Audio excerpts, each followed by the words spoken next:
If you want to be balanced, then you're going to get balanced results. That's just the truth. And I think that work-life balance is kind of a scam. That's fascinating. So what do you do? When you are obsessed, when you are all in, your brain starts to filter your reality for more opportunities to get it done. You need that in order to get what you want. Today's guest is one of the most followed neuroscientists in the entire world, Emily McDonald. She's going to help you use neuroscience to rewire your brain to win, destroy the negative loops you get stuck in, and the things that sabotage you. There's a really cool study. They would put this one group of kittens in an environment with only horizontal black and white stripes, and they put different kittens with only vertical black and white stripes. And then at the end of that, they put them into a normal environment with everyday objects. They would bump into them. They didn't perceive them the same way that a kitten that was raised to see vertical stripes did. Our brain constructs our entire experience of reality. Just like the table legs, a lot of the things that we want are actually right in front of our faces, but we can't experience them if our brain isn't wired for them. If people use AI frequently now, are we seeing anything in brain science about that having a negative effect? It trains dependence, not intelligence. A practice that I have in my life that is extremely helpful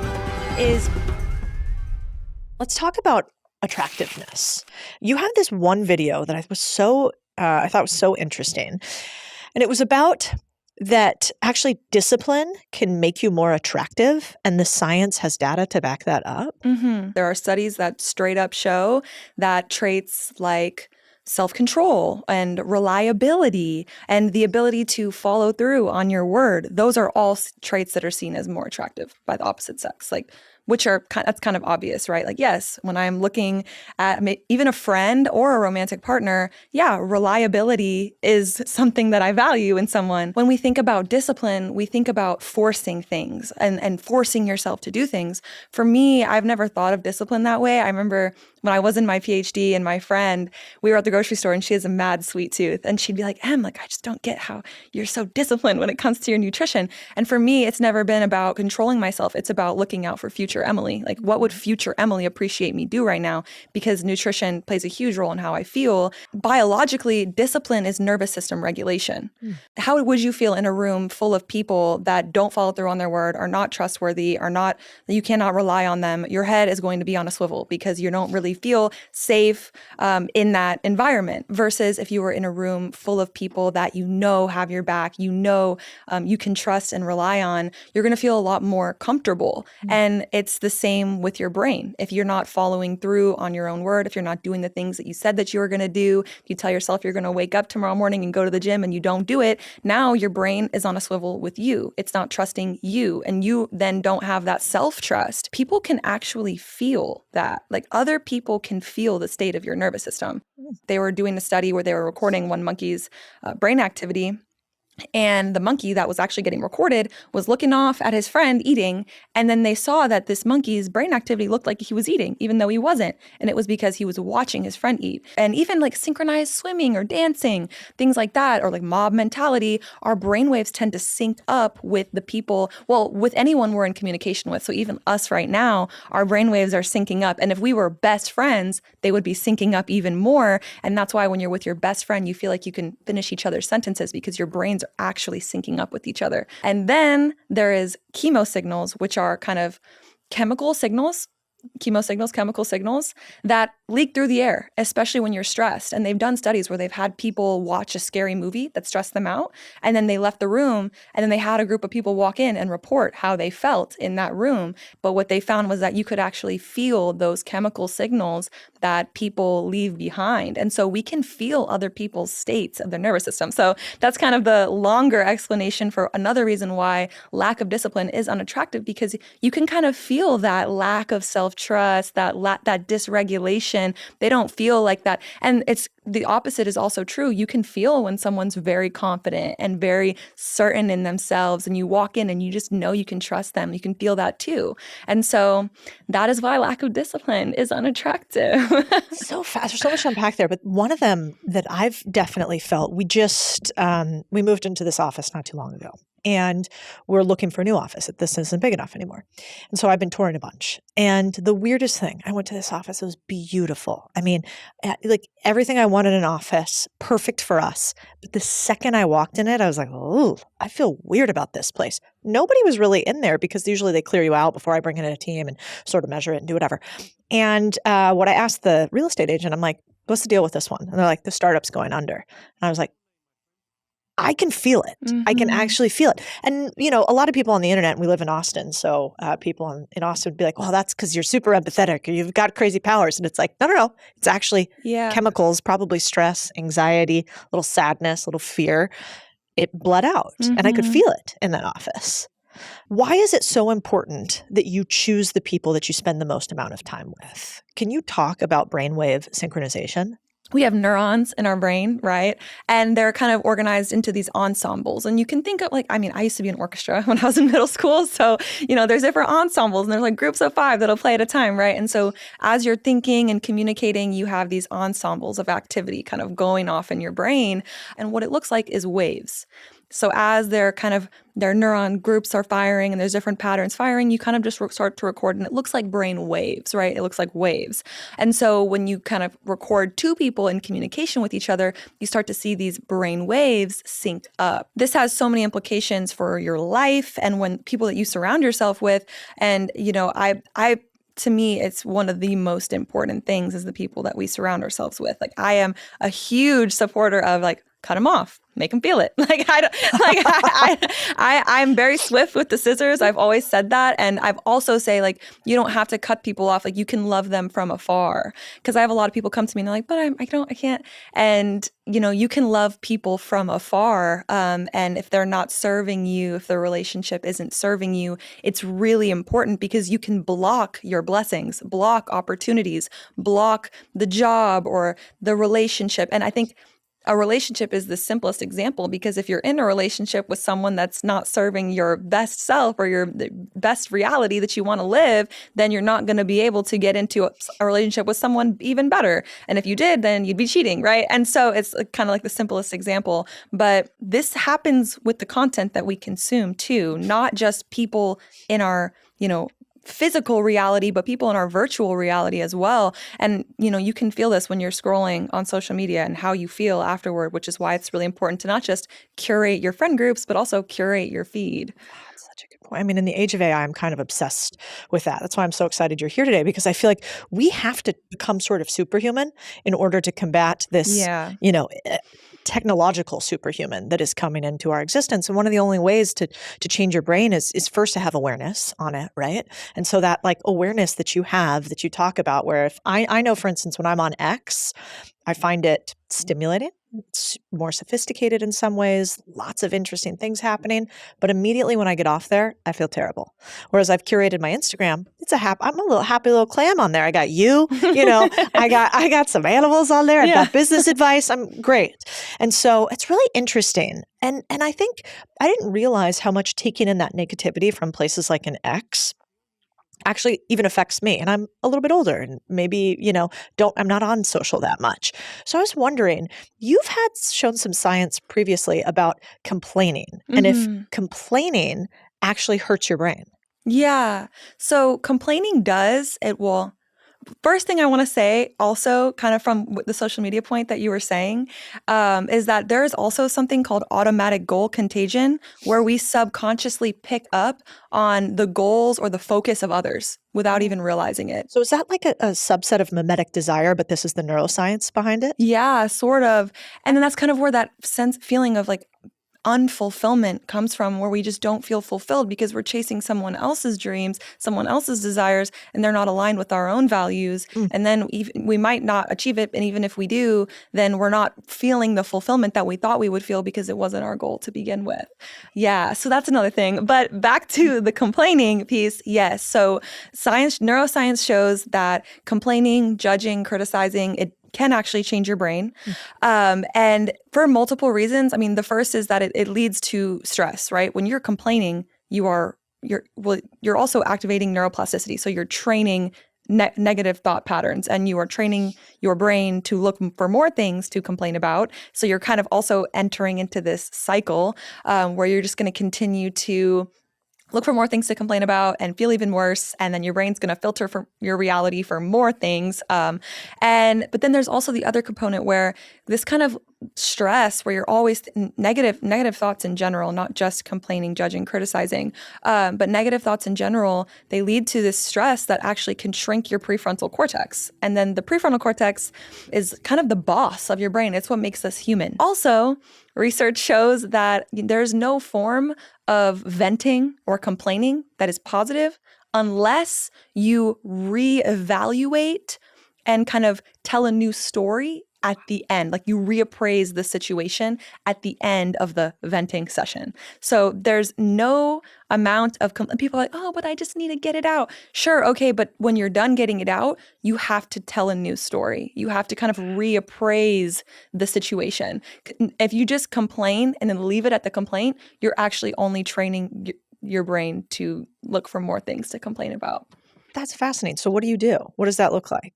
If I'm like, listen, Kyle, real nightmare at work, terrible at his job filming us, barely going to make it every time, blah, blah, blah. And then what? And then I go, but he's got great dad jokes. So you could do it that way. Or you could be like, okay, if that's the truth, then what are you going to do about it? So it could be action-based? Right. It doesn't have to just be a Pollyanna sandwich. It doesn't have to be like, oh, I'm just going to think positive and tell a new story. It can be, okay, then what are you going to do to change it? Interesting. So every time you complain, do you catch yourself and then say, all right, but what are we going to do about it? Yeah, I think one question that I like to ask myself is, am I reinforcing my current reality or creating a new one? Because we're always doing one or the other. And when you think of it from the neuroscience standpoint, right, like with every thought, with every action, with every behavior, we are either activating the same old pathways we've always activated in our brain, or we're activating new pathways in our brains. And when we activate new pathways, now we're changing our brain, and our brain is what constructs our entire experience of reality. And yeah, I mean, there's been times when I'm standing in the kitchen and I'm either stressed or being negative or complaining. And I have a vivid memory of the first time I ever used this on myself. And I was walking through the kitchen and I was like, wait, Em, are you you're reinforcing your current reality right now? And I was like, damn it. Okay, like, what do I want to do? And sometimes it is just kind of changing my train of thought, because there's nothing that I can really do. And a lot of times we're just thinking negatively, and not every feeling has a deep meaning. Like, not every feeling has a deep meaning. Sometimes we're just tired, stressed, or hungry. Yeah. Need a walk. Yeah. Vitamin D Yeah. deprived. Like when you're tired, stressed, or hungry, your prefrontal cortex can't really do its job to the best of its ability. And so I think a lot of times too, because I think people are like, oh, like, are you emotional bypassing, or are you just ignoring your feelings? But I think it's important to recognize. And like a few weeks ago, I was in my car and I caught myself like kind of thinking about something. I forget what it was. I was kind of getting annoyed with someone. And then I was like, I'm hungry. Like, I was like, Em, you're just in a bad mood right now. Everything's fine. You just need to eat something. You're in a bad mood. I'm like, oh yeah, I'm in a bad mood. And just identifying it, actually labeling it, activates the prefrontal cortex. And then you bring your logical brain back online and you're like, okay, yeah. And that doesn't mean I need to change the bad mood, but it's just like, you should stop thinking about important things right now because you're not in the place to be doing that. It's so good. My friend and I, a long time ago, when we started hearing ourselves kind of cycle like that, we now just send each other a Snickers meme. Because it's like, remember that commercial? It's like, grab a Snickers. And I'm like, bitch, you need a Snickers. Yeah.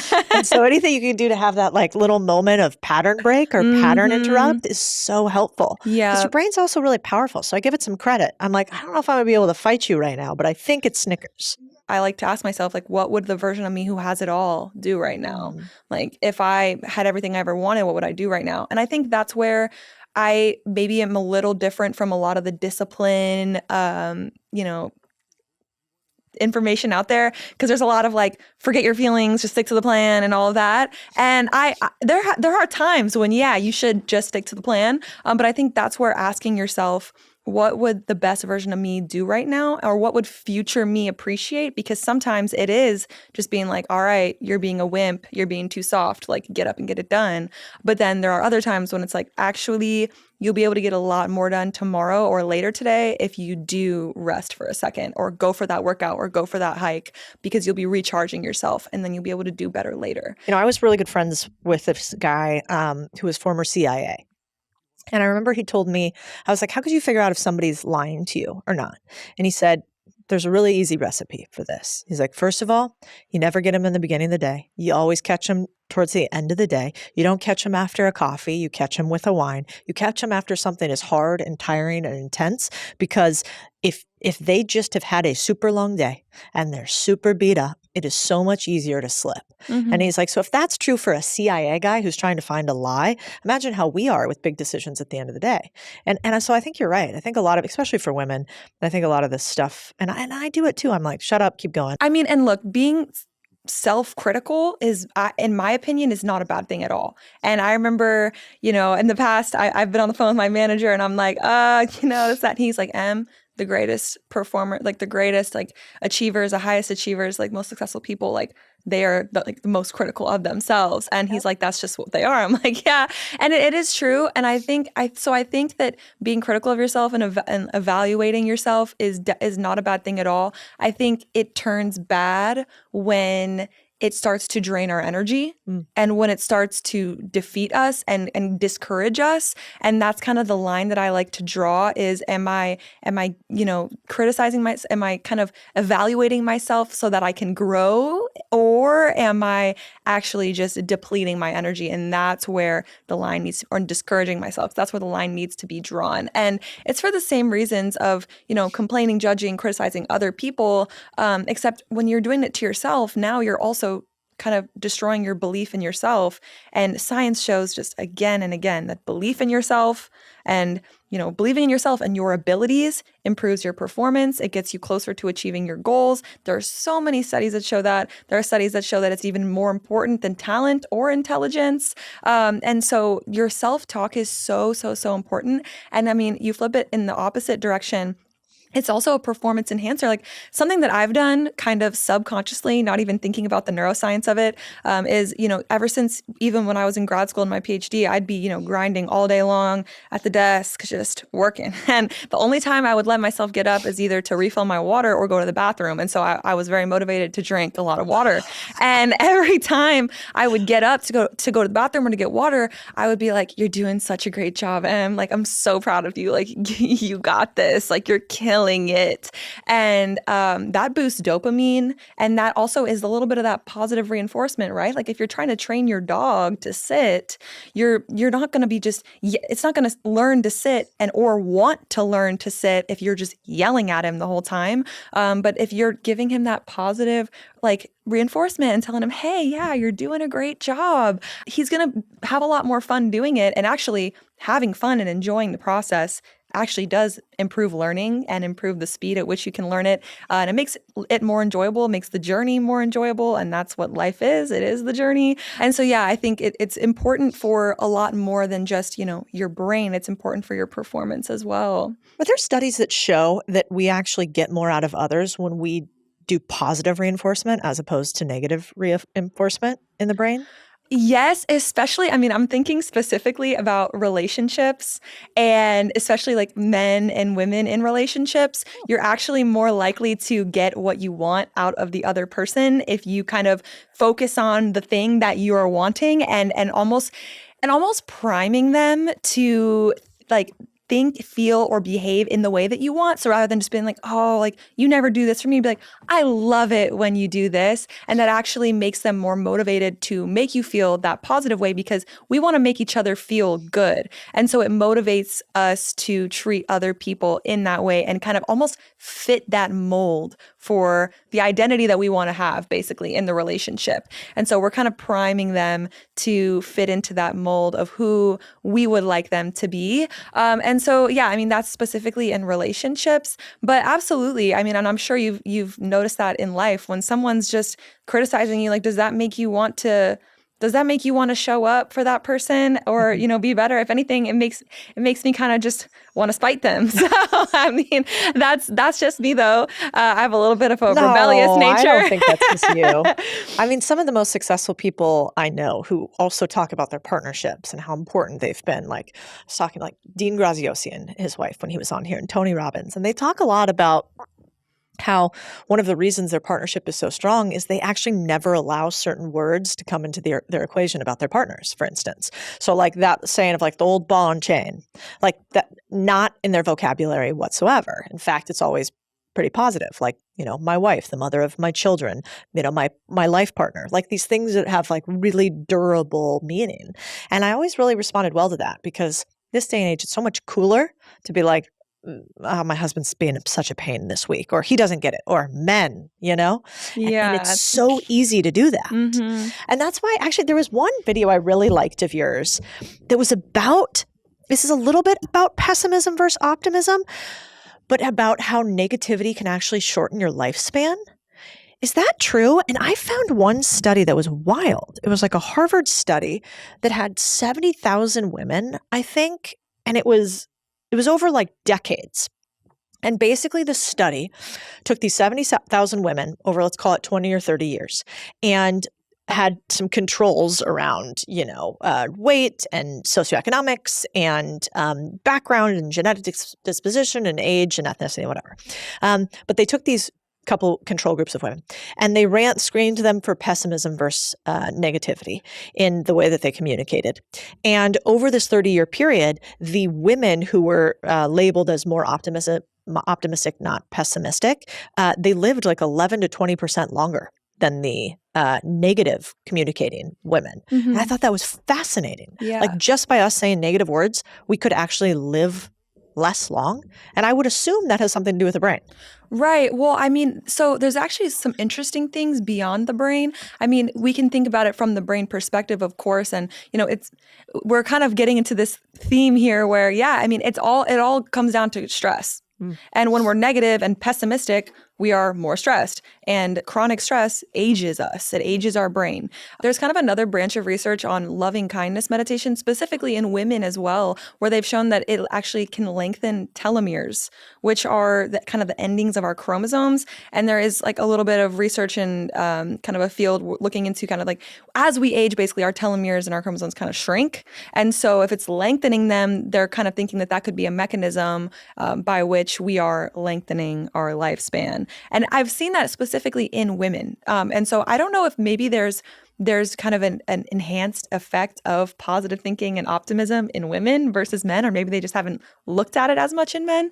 But yeah, and so there's the neuroscience component of it, but then there's also the kind of like the chromosome and telomere component as well. Yeah. And loving kindness meditation is basically where you meditate, and you sort of meditate with this vision of loving yourself and loving other people, like as you walk past them, and like you can do it live. I remember like Tim Ferriss, a friend of mine, explaining to me that like that changed his life when he did it. Is that right? Yeah, so it's a practice of you sit down and you imagine someone that you love. You start with someone that you love. That's the easiest. And you think, may you be happy, may you be healthy, like sending basically, like good vibes to them and love and joy and health to them. And then you bring up strangers, and then you send that to kind of, or acquaintances, right? Acquaintances. And then you actually bring up somebody that you're not on good terms with, and you do it with that person as well. And that one, that's why you gradually get tougher. But it's a wonderful practice, and it's really beautiful. And when I do it, it brings tears to my eyes because of the love it activates. But I actually have kind of a fun little practice that I do. I actually will imagine myself sending beams of love through my eyes at random strangers. So I'll just be standing in the gym, and like, if I'm like stretching or whatever, I'll just look around at random people and just like send beams of love at them. And it never fails to bring tears to my eyes. Like, it always makes me... You're just crying in the gym? Yeah. Yeah. Like, I'm sitting here. No, I'm a little different. But it's cool, though. And I think it kind of gets a little bit of that neuroscience also of you get what you give. Yeah. And and this is kind of another part of complaining, judging, criticizing other people, and thinking about what's wrong with other people. Like, your brain has to simulate whatever trait it is that you're focused on, whether it is at other people or at yourself. Your brain has to simulate that trait in order to understand it fully. And so if I'm sitting here, sending beams of love at random strangers, my brain has to be focused on love. It has to be. There's no other way to do it. And then in that meditation, you kind of flip that emotion around on yourself, and you're just like, that's how it feels to be loved unconditionally. Because I think most people don't know how it feels to love ourselves unconditionally. We know how it feels to love others, but not necessarily ourselves. And that is an overwhelming feeling. But that one can be a little trickier. But the going out in public and just sending beams of love as strangers through your eyes, that one's a really good one. And if you're ever sad, or just go out there and do it. And also, you'll be raising your own energy. You'll feel really good. You'll feel more positive. And I've had just great things happen also in my life whenever I do that. Like I'll be walking down the street, waving, smiling at random strangers. And then, I'm like, oh, wow, it feels so good to like send love and joy to other people. And then I'll like open my email. I'm like, oh, new deal come through, like that. So it's like when you raise your energy and you focus on the good, it's like more good starts to come.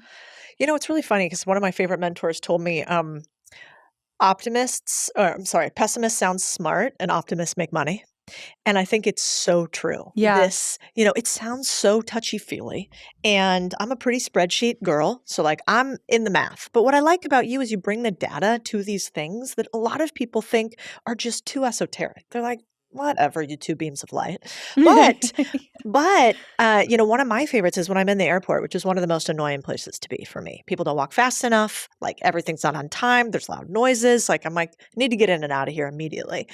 And so it annoys me. But one of my little plays, like if you're ever somewhere where you're really annoyed and stressed, I just picture one thing on every person that's walking past. And I'm like, that is so cool. Like your earrings. I'm like, whoa, look how cool those are. I wonder if they hurt. They're really beautiful, and every single human. And so it's actually really crazy. I haven't yet found one human that I'm like, the whole package, there's nothing good there. And so my husband and I will be at the airport and he'll be like, I am so annoyed. And I'll be like, I noticed she has an incredible purple hair splash, and it's like, she's like, what is wrong with you? So I love that. Now, one other thing that I think maybe comes back to this is that we actually get to craft our reality, according to neuroscience. And so you were explaining this to me pre-podcast, and I was like, this is fascinating because you actually did all of this in a lab. And I had no idea what a vision lab was, or I certainly have felt before, like probably, if you're listening, you felt this like, no, I saw this and you saw that. And why are you gaslighting me? And this is my real reality. But there's actual neuroscience maybe that says that we don't live in the same realities. Can you talk about that? Yes. So there's clear science that shows that no two people see color the exact same way. That we know. And I can get into that in a second. But kind of zooming out, and color, I love the example of color because it just really showcases, how literal this is, that our brain is what constructs our entire experience of reality. Our brain constructs our entire experience of reality. And actually, there's a really cool study that really shows this, and it's a kitten study. It was a long time ago, like 1970s, late 1970s, or maybe 1970 actually. But two scientists, they ran this study where they had these newborn kittens and they raised them in complete darkness, except for 2 hours a day. They would put this one group of kittens in an environment with only horizontal black and white stripes, and they put different kittens in an environment with only vertical black and white stripes. And maybe a couple hours a day they would do that until their visual systems completely developed. And then at the end of that, when they were developed, they put them into a normal environment with everyday objects like tables and chairs. And what they found was that the kittens that were raised only ever seeing these horizontal stripes, they did not respond normally to table legs. Like they didn't react to them normally. They would bump into them. Like they didn't perceive them the same way that a kitten that was raised to see vertical stripes did. And it's because their visual systems developed differently, right? Their brains were programmed differently according to the environment that they grew up in. And so now they're grown up and they're thrown into the real world, and they're not able to perceive anything outside of what they saw as they grew up. And I remember when I learned that, I was like, whoa, like if these kittens can only see their reality based on what they saw as they grew up, like what am I missing? Because I grew up, thinking like hearing money doesn't grow on trees and, all like the lack limitation, like pessimistic and all that. And so I was just like, what am I missing because of the way that my brain is programmed? And I've come to find that, just like the table legs, a lot of the things that we want are actually right in front of our faces, but we can't experience them if our brain isn't wired for them. And I like using the example of color as well, just because it shows like so clearly that like reality is a construct. Like color actually, and the reason why no two people see color the same way is because color doesn't actually even exist as a physical property of the world.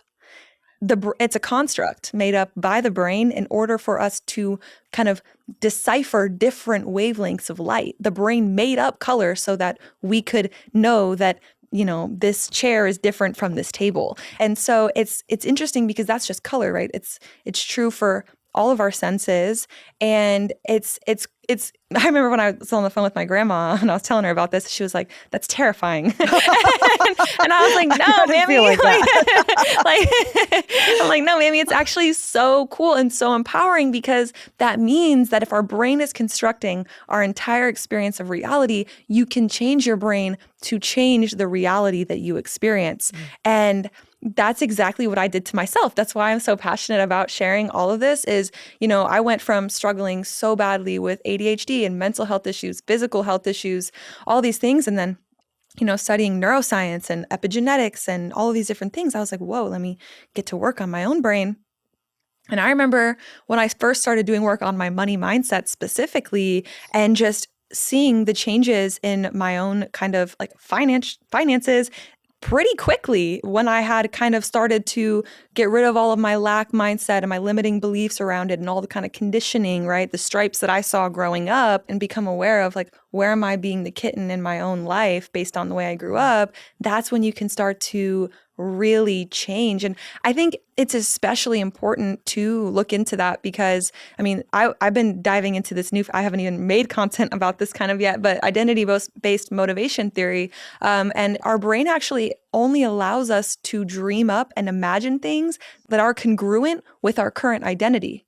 And so we tell people, dream big, be delusional. But if their identity does not align with that, their brains won't even allow them to come up with a big goal or dream. And that's sort of where I was too. I was like, I didn't even know what I wanted to do with my life, or what my purpose was, or any of that. And then when I started to do the work on my self-concept and all of that, that's when all of a sudden I had all these big dreams. And my first big dream was going to get my PhD in neuroscience. And I fully I wanted to cure drug addiction and win a Nobel Prize for that. Like that's what I was studying in the PhD. And so I think working on sort of where like your brain first really is that first step, because that's when you start to unlock all of the possibilities. It's fascinating. There's this thing in business that we call the wallet trap. But basically, if you were to put a couple hundred marketers, there's a great study. If you were to put a couple hundred marketers in a room, and again, you had a couple control groups, but you were to ask them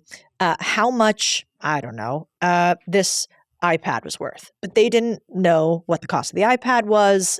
They had no market knowledge. And they would say, okay, how much is this worth? Well, marketers who are supposed to be the best at pricing in the world, like they're pricing experts. They're like, I know how to market. So if I set the right price, more people will buy it. The best people in the world, basically what they do every time you give them an option to price things is they price it slightly below what their wallet is capable of buying at that moment. So they basically assume that most people are just slightly less rich than them. And that's how they price on average. So like 70% of people would just price this according to right below what they could buy, right? And then they basically did some of your work, which is worked on sort of, historical bias and their limiting beliefs around money. And then they were able to predict the price of things at a 50% better increase after doing it. And so we find that most owners have what we call poor owner mindset, which I don't love the words because it's kind of got a negative connotation, but they price things below what they would pay for them. They don't price them based on outcome. They price them based on wallet. And that's really dangerous in business. That's why probably most businesses die, because they don't have enough margin to play with. And so I think what you're talking about is really, really important. And maybe this comes into some of the work and videos that you've talked about according to like reticular activating system, and how we prime our brain basically to determine things. You want to talk about what is reticular activating system? Why does it matter in your brain? And how might you be priming your things, good, bad, or otherwise? Yeah. Priming your brain, to me, that's one of the easiest ways to start practicing your powers. And when I tell people, oh, you have superpowers and you've never witnessed that in your own life, I think priming your brain and using your reticular activating system to your advantage is one of the easiest and first ways to do it. And in Mindcraft, in my business, we have people like, I'll just say like, choose a random object. And after listening to this episode, if you're out there listening, like literally choose just a random object, anything. Like people choose feathers, they choose shapes. Someone chose a purple unicorn and then that day they found a hat full of purple unicorns. So it can be anything. But when you do that, right, you're priming your brain. And your reticular activating system is a system in your brain that sits deep in the brainstem. And it actually just sort of acts as a filter. So we have around 11 million bits of information per second that arrive to our brain. And only about 50 bits per second actually come through to our conscious awareness. So that's 10.99999 million bits of information are being filtered out per second by the brain. And the reticular activating system is kind of one of the key players in that. And so basically what you do is priming your brain there's many ways to do it. I was just reading a study about how they actually had people, they asked people to write about a time where they felt very powerful. And then they had another group write about a time where they felt powerless. And then they had them go and do an interview to get a job. And these people that were interviewing them had no idea that even of the conditions of the study about power, powerless, any of that. And they ranked the people that did the kind of where they wrote about a time they felt powerful. Those people performed far better than the people who wrote about a time where they felt powerless. And because you can speculate that these people, their brains were primed for power. And their brains were primed for, oh, I'm great, I'm powerful. And they went into that interview feeling great and powerful. And so they performed in a great and powerful way. And so this will affect your performance, your behavior, but also like we were just talking about how your brain constructs your entire experience of reality. And the visual system is so cool. I think that's one of the coolest sensory systems we have. I might be biased, but we don't see the world with our eyes. We see the world with our brains. Our brains are what construct that image, right? And color is one example, but even people with let's say like body dysmorphia, they've actually found that there's differences in activation in different areas that are responsible for putting together the image that we see. So their brains are actually putting together a different image of themselves. So you tell them, oh, it's all in your head. But it's not. Their brain is actually constructing a different image of themselves. And that's why I remember I told this to my friend, like when I first went to my PhD too. And I was like, I told her, I was like, you're never going to love your body until you love your body, because your brain is what constructs the image of you. And you can get all the surgeries and the fitness and the diets and the nutrition. But if you don't love yourself, you're never going to like the image that you see in the mirror. And that's because the image you see in the mirror is not an objective image. It's the image that your brain puts together. And the point of me sharing this is because when you prime your brain, you change the way that your reticular activating system filters that information arriving, right? Over 99% of the information bits per second are being filtered out. And when you prime your brain for like that in that study, power, now your brain is going to be filtering everything that comes through for power. And it's like, oh, I look in the mirror and I'm seeing myself as more powerful. You will literally see yourself differently in the mirror. You will feel differently. And even like if your interviewer, like you talking to me, all of a sudden now I'm going to be like, she thinks I'm more powerful, and I'm going to be hearing you differently. And so you start to experience reality differently, the way that you feel, the way that you behave, the way that other people are coming across to you. And then that changes your entire experience. But then it also changes what you see. And I think I was talking to my brother about this yesterday, but it's like, there's like this red car kind of example where if you're walking down the street and I ask you, how many red cars did you see in the past 5 minutes? You would not be able to tell me, probably. Definitely not. You would not be able no to chance. because you're in your head and you're thinking about something else. But if I told you, okay, now walk down the street and tell me how many red cars you see, you'd be able to tell me exactly how many red cars you see because your brain was filtering your reality for them. And so that's kind of the power of priming. You prime your brain, and now you're going to notice those things in your reality. So good. So let's play this out. Let's say you're listening right now and you don't love your body. I've been there. I'm getting older. I noticed that today. I went to the gym. I usually go pretty early, but I went and ended at 8. And 8 o'clock is like this boxing class. And fucking those chicks are hot. Like everybody's like tan. They've got 6 packs. Like everything's perfect. They've gotten all the work done. I'm like, oh my God, you guys look great. Simultaneously, I'm like, I haven't gotten a tan in a minute. I'm not working on my fitness in that same way. So I have a minute almost every time where I'm like, oh man, I wish I looked like that. And I think that's part of a lot of women today. Like, I'm sure there's levels to the game, right? If I say that to some people, they'll be like, Cody, you're crazy. Yeah. If I say that to a person who's like at a level I want to be, they might be like, well, you could do this and this and this, right? Levels. So what do you do when you hate your body or when you hate a part of your body? Like, how do you as a neuroscientist reprogram that? I love this question because someone in my group actually just came to me with this and he was like, should I start going to the gym with a giant sweatshirt on? And when I look in the mirror, I'm like imagining it changing. And I actually have, I think, a bit of a different approach when it comes to fitness. And I think I kind of have been manifesting and priming my brain and placeboing myself on accident without even realizing it. But I think, and you probably know about, I think I learned about this in a business course actually, which is that there's a minimum and a maximum to which we will allow ourselves to fluctuate between. And if you're trying to reach a level of fitness that you've never been at before, you kind of have to break through that top ceiling that you've ever been at before. And I think a lot of that comes with identity work. And I know for me personally, I was doing P90X in middle school. Like I've always been fit, always. I've had abs literally my whole life.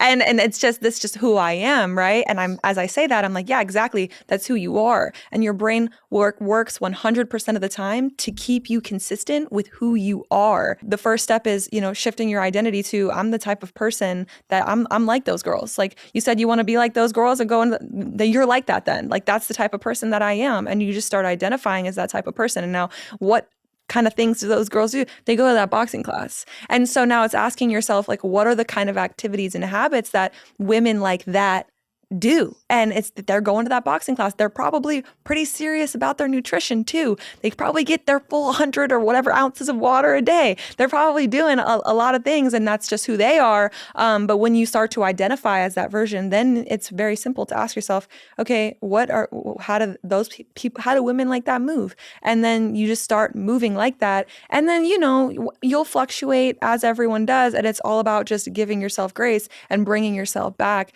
as frequently as possible. But then I think placebo effect is a real effect. Your brain triggers biological changes in your body. I think we've been talking about that with negative self-talk and criticism and hate and judgment. That triggers cortisol and all of that in your body, and that ages you. But you can do the opposite, where you look in the mirror. And I literally, we were snowed in Dallas this past weekend, and we went on like a family gym trip, and we all walked out, and we were in the car, and I was like, guys, we all just paid our hot tax. We're all skinny right now. And I'm in the car, I'm like, congratulations, everybody, you're skinny. And that's just the way that I think. Like I'm a very, I guess, just dramatically positive person, at least most of the time. And I think, something that I don't realize until, now that my brain's filtering reality for kind of those examples, like, yeah, what was I doing? I was priming everyone's brains and almost placeboing all of us to be like, yeah. And they've done studies on that where they've told women like, hey, your job of cleaning this hotel is actually a workout. It actually is a workout. And they told other women, they didn't tell other women anything. And the women that were told, hey, your job is a workout, they burned more calories. Like they actually burned more calories because their brains were primed and they believed it. And who knows, they might have been cleaning with a little extra, they might have been, flexing their core when they were doing it. We don't know that. But the point is that when you start to like have that mindset as you move, right, your brain is going to be filtering everything that you're doing. And another thing that I like to do is like, even when I'm eating, like something I've always done on Thanksgiving is I will hit glutes the day before or the day of Thanksgiving. And I'm like, every single calorie I eat is going straight to my glutes. And that's just the way that I think. And, is that accurate? Does it actually work that way? I have no idea. But I mean, in my mind, it does. And so I'm almost placeboing myself. And literally, one of my students in Minecraft, it was a couple weeks ago that he kind of came to me and he was like, how should I go about this? And I was like, you need to be eating with the mindset and placeboing yourself. And, that's an ancient practice of praying over your food, right? So just set intentions into your food. And then as you're working out, when you're looking in the mirror, every single rep, right? Mind-muscle connection is a real thing and it does improve your results. So have the mind-muscle connection, be like every single rep, it's like, yes, I'm building my muscles. And he came back 2 weeks later and he was like, I've literally seen a bigger difference in 2 weeks than I've seen in so long. And so that's sort of in a nutshell, way that I would start going about it. So good. Next time you see me, I'll be at the boxing class. I'll be Jersey tan. I heard some Jersey come out right there. I heard that. That was good. Well, I'm from upstate New York. So okay. A little upstate New York. Yeah, one of the things that has helped me is I just always try to set like one PR every time I go to the gym. Just one, and it could be little. Like last time I did 10 reps at this amount. Next time I'm going to do 11. But like every time to have some tiny forward progress. Hey, last time I was only here for 59 minutes. I'm going to be here for 60 minutes. Like have some personal progress, I think is so cool. I actually like, this is maybe to go the opposite side. We're giving ourselves some love. We're being positive towards ourselves. But I think there's also data that you found to show being obsessed and actually a bit delusional helps you be more successful. Is that true? And what does the science tell us about that? Yeah, absolutely. So neuroscience shows that, being extreme and going all in, like that, like you need that in order to get what you want. You really do. And when you think about it from just beginning from the perspective of, we were just talking about the reticular activating system, your brain filters your reality according to what you're focused on. Right. And we're just talking about priming. And so, and I love to use the example of, back in the day when I first started creating content, I was posting an affirmation picture every single day. I would post a picture of nature. It was a nature photo that I would take and then a little affirmation on there on my story every single day. And everywhere I went, I would be like, oh, that would be a good affirmation background. And my brain was literally filtering my reality for opportunities to take a picture for the affirmation tomorrow. And when you are obsessed, when you are all in, when you're doing something every single day, your brain starts to filter your reality for more opportunities to get it done. And so that's kind of the first example, right? And then of course there's the neuroplasticity kind of component to this as well, right? And if you want to live the life that you want to live, if you want to change your reality, you have to change your brain first. Like, I hope that's very obvious through this episode, is like, your reality and your experience of it depends on the way that your brain is wired. And so if you want to change your reality, you need to rewire your brain. And the way that you do that is neuroplasticity. Neuroplasticity is the ability for your neurons to basically change and adapt. And that doesn't, that goes on, right? They've shown that now that you can do this, throughout your life, not only when you're a little kid. And so from when you are kind of extreme, obsessed, all in, neuroplasticity depends on repetition over time, and it's improved with kind of emotional intensity. And so when you are kind of like obsessed and devoted, I mean, the word obsessed can go different ways. It might trigger some people. But the way that I think about it is devotion to something, devoted to your purpose and your passion. And I think that, being an extreme about who you are, like those are the people that make it. Like those are the people who are extreme about being themselves and their goals, like those are the people that make it. And it's because exactly like I was just saying, it changes your brain. It activates neuroplasticity to do that because you are focused on it all the time. You're strengthening those pathways for what you want. And then your brain is then filtering your reality for opportunities, people. Like I might meet a person and be like, oh, that person, or an opportunity or a person or a place, a location, an object, whatever it is. And so I start filtering reality for it more. And then you start to get momentum, right? And it becomes your life. And so, yeah, that's sort of the neuroscience behind why kind of like being extreme and going all in. And I think that, I've talked about this before and people will be like, oh, but what about balance? And if you want to be balanced, then you're going to get balanced results. Like that's just the truth. And I think that work-life balance is kind of a scam. I think the balance actually happens between the waves of life. And, I would not be sitting here where I am today if I wasn't, when I was in my PhD, I was getting up at 6 a.m., I was working out, or even earlier, and I was working out, and then I was going to the research lab, doing research in the lab, and then I would go and to my own courses, and then I would go TA undergraduate courses, then I'd get home, do my homework, then grade undergrads exams, and then read research papers for my research, and then I would create content on the side because I was living like Hannah Montana at the time. And I was also a content creator by night. So there was no balance about that. Like how often did I see my friends? How often was I? And I was not burnt out. That was one of the happiest times of my life. Like I was so happy. And it was because all of that was fueled by purpose. And so I think, and then, I graduated and I moved to Florida to the beach, and I had a little bit of that, like, okay, let's enjoy what got me here for a second. And then, I'm like, all right, now I'm good. Let's get after it again and get to the next level. And so we're going to have periods of growth and output, and then we'll have periods of input. But I think that if you're trying to balance everything all at once, then you're not going to be able to give your 100% to anything.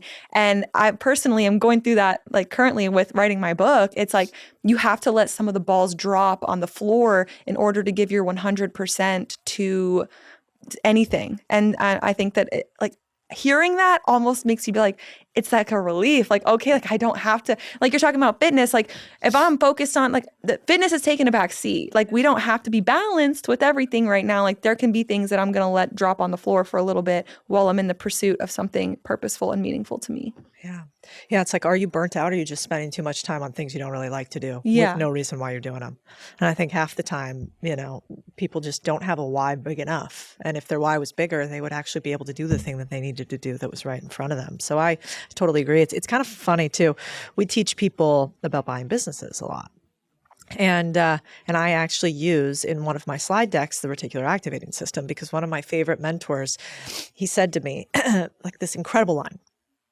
He's like, imagine you're walking on a path and the path is littered with rocks. And he shows me a picture of a rock. It's a very ordinary looking rock. And I go, yeah, that's a rock. He goes, did you pick this rock up on your walk? I go, I don't know, probably not. Seems heavy.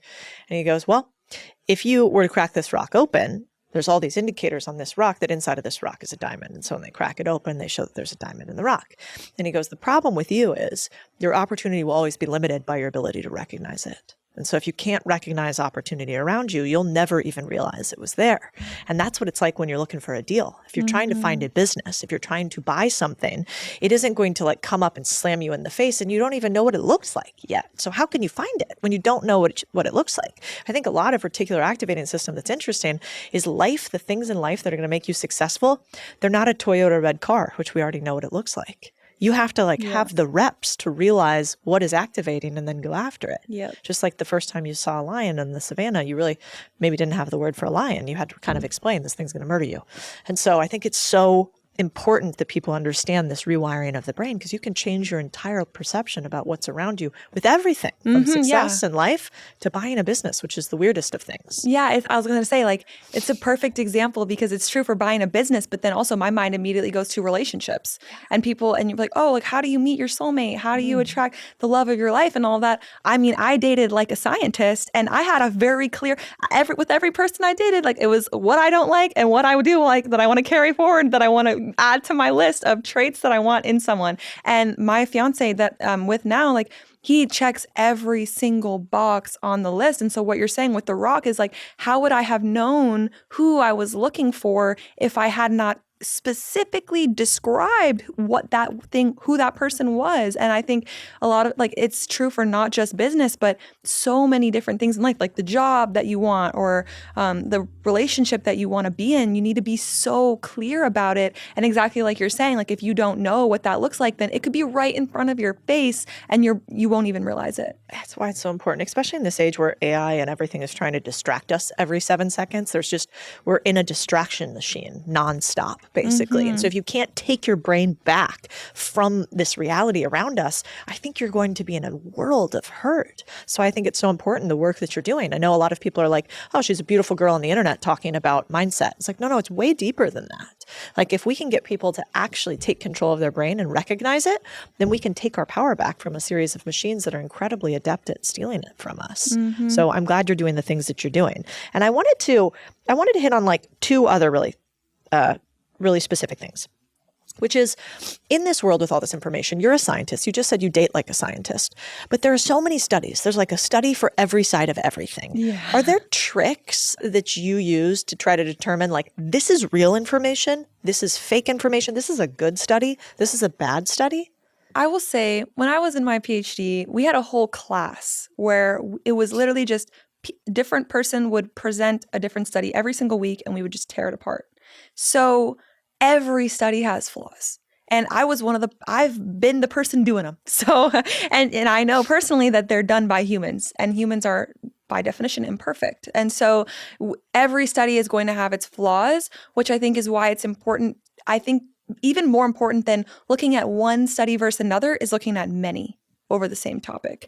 And so for me, when I am wanting to dive into, a topic, I read many studies and many articles, and if possible, a meta-analysis, which is sort of like a summarization of a ton of different studies. And I think that's the way that you can actually, and then there are journals that are, quote unquote, better than others. Like if it's published in Nature Neuroscience, then it's probably pretty good. It's probably a pretty cool study. But then also there have been studies like, there was this one study that we looked at that was in Nature Neuroscience that was a rat hide and go seek game. And so it's not so clear cut. I think sample size is extremely important. And so when you're reading a study and you want to know whether or not it's good, you can look at sample size. And if it has, few, like less than, I don't want to give a specific number, but if there are few participants, then it's more like there are outliers in every single study. So I think it's important to look at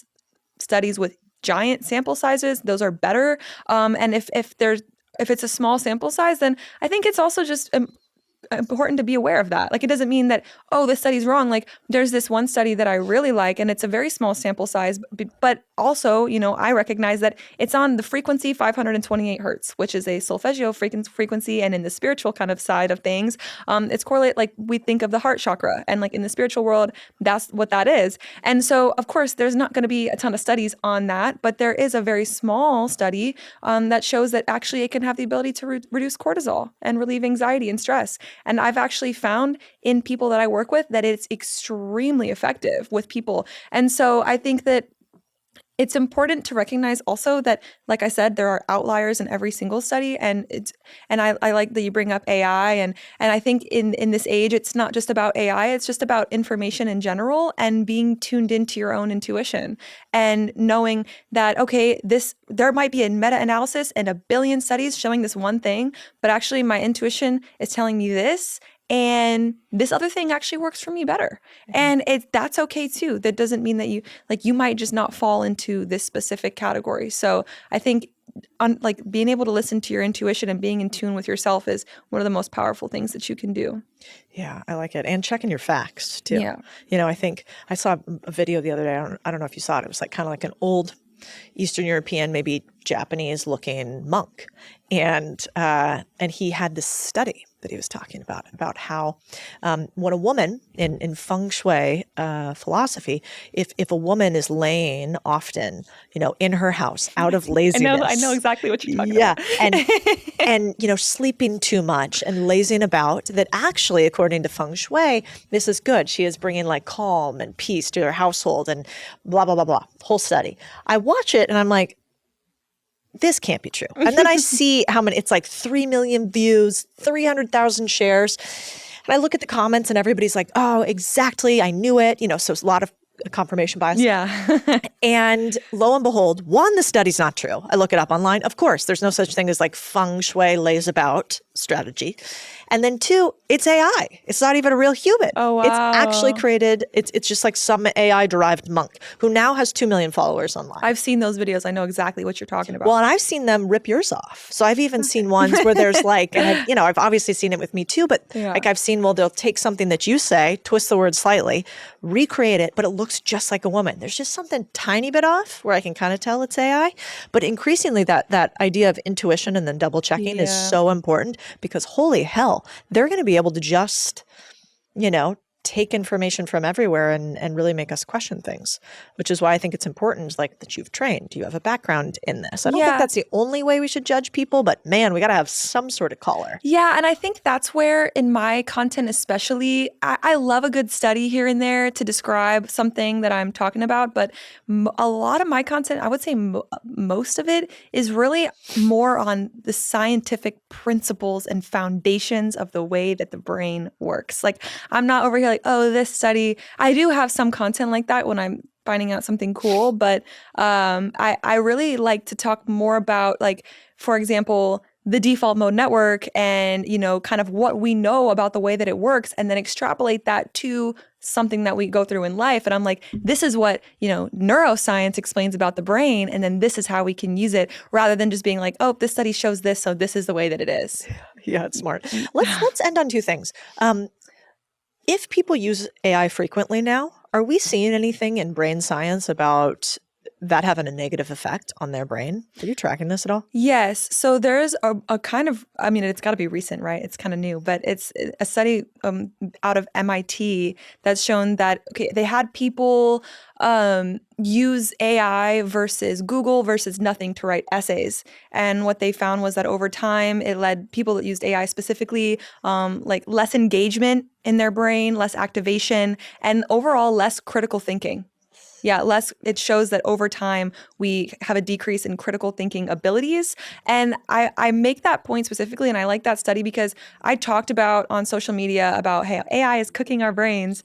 And people were like, oh, but how is that different from Google? And it's a lot different, because when you're Googling something, you're having multiple sources come up and multiple results. And you have to read through those results and then come to your own consensus. That takes critical thinking ability and logical thought. And AI doesn't work like that. It's ask a question and here you go. This is it.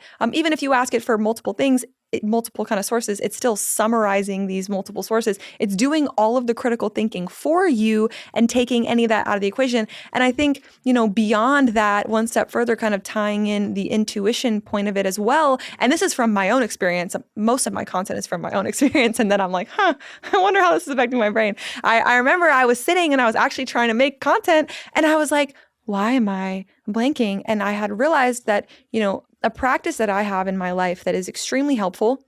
It's helpful for my creativity, for being in tune with myself, for, making content, but also just, being ordered in my own brain, is talking to myself. Like I always, if I'm driving, if I'm going for a walk, I will straight up be like, how are we feeling? And I'll be like, oh, that's how I feel right now. And I'm like, okay, like, where are you on your way to? I will literally talk to myself like I am talking to my best friend and be like, oh, I'm feeling a little anxious right now, a little overwhelmed. Oh, why are you feeling that way? And literally have a conversation with myself. What I stopped doing that kind of when AI and ChatGPT came out, because there's this external brain that I can go and have a conversation with. And so it doesn't have to be by myself. And at first that was great. But what I started to realize was over time, that takes you out of connection with yourself and your own intuition. And it trains dependence, not intelligence. And so I stopped doing that. And I'm back on talking to myself when I realized that. Just beams of light, talking to yourself, crying in the gym is how I pictured you now. It's incredible. That's literally me, like driving in the car. Like I'm like, oh yeah. And people definitely think I'm on the phone, but I'm not. And sometimes if I'm going for a walk, I'll put headphones in so people think I'm on the phone, but I'm fully just talking to myself. And it's so powerful, and it's great. And I come to the most amazing realizations and so resolutions to things and, and just thinking about just so many different things about life doing this. And I'll have the most incredible realizations. And I remember, I tell my fiance, I'm like, oh, like I had a realization. He's like, oh, what a surprise. Cause I have, at least before AI, I would have one at least once a day that was life-changing. Like literally life-changing, shifting the way that I think. And then after that, so I don't do it anymore. I actually talk to myself. And then if I want to, I'll kind of do a voice memo recording of that whole session talking to myself. And you can just copy the transcripts, put in a ChatGPT, and then just have it bullet point everything out. Cause I still do like to have it visually, but because I like to analyze myself like that. But yeah, I think outside of sort of, reducing our abilities to critically think, it trains dependence on something outside of ourselves. And something that I tell people in Mindcraft all the time in my program is, all of the answers are within you. Like if you are in tune with yourself and your own intuition, like people will ask me, and there's no such thing as a dumb question, but people will ask me questions. And I'm like, why are you asking me that? Like that is a question for yourself. And that's a question that only you can answer. Like I can't sit here and tell you what to do. You need to do what's aligned with your own intuition. And I think with AI, we're almost training outsourcing ourselves. I think, yeah. I have a couple friends that have like therapy apps, I guess, that are AI based.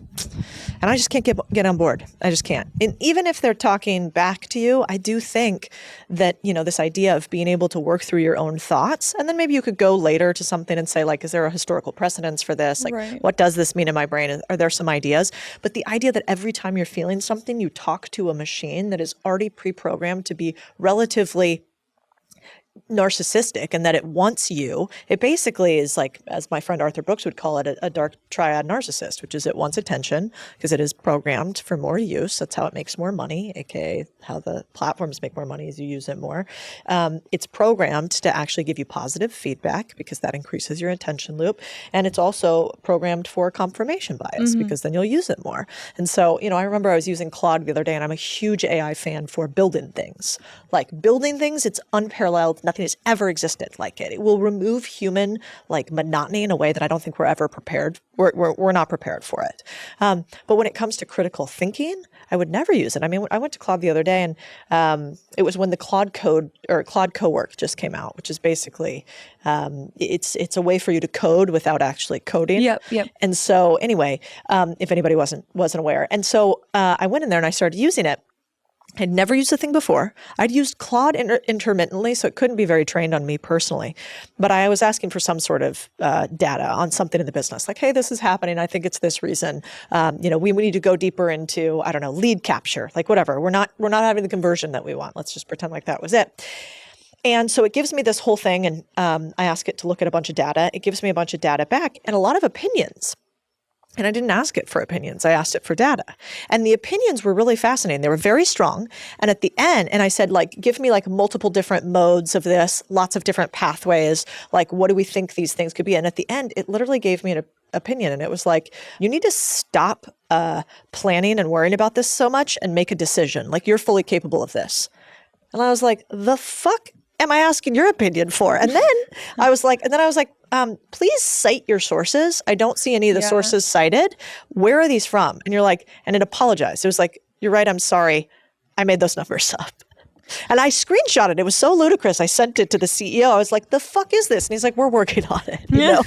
No, I mean, I've when I was fresh out the PhD and I was doing something, I remember I was talking to it about something about one of the research projects. I think actually it was while I was in my PhD, and it straight up was wrong, and it will straight up answer incorrectly. And yeah, so I think when it comes to certain things, I mean, it's definitely it's not always correct, and you need to double check it. But yeah, I think and I don't want to demonize it though, because like you said, it can be very helpful.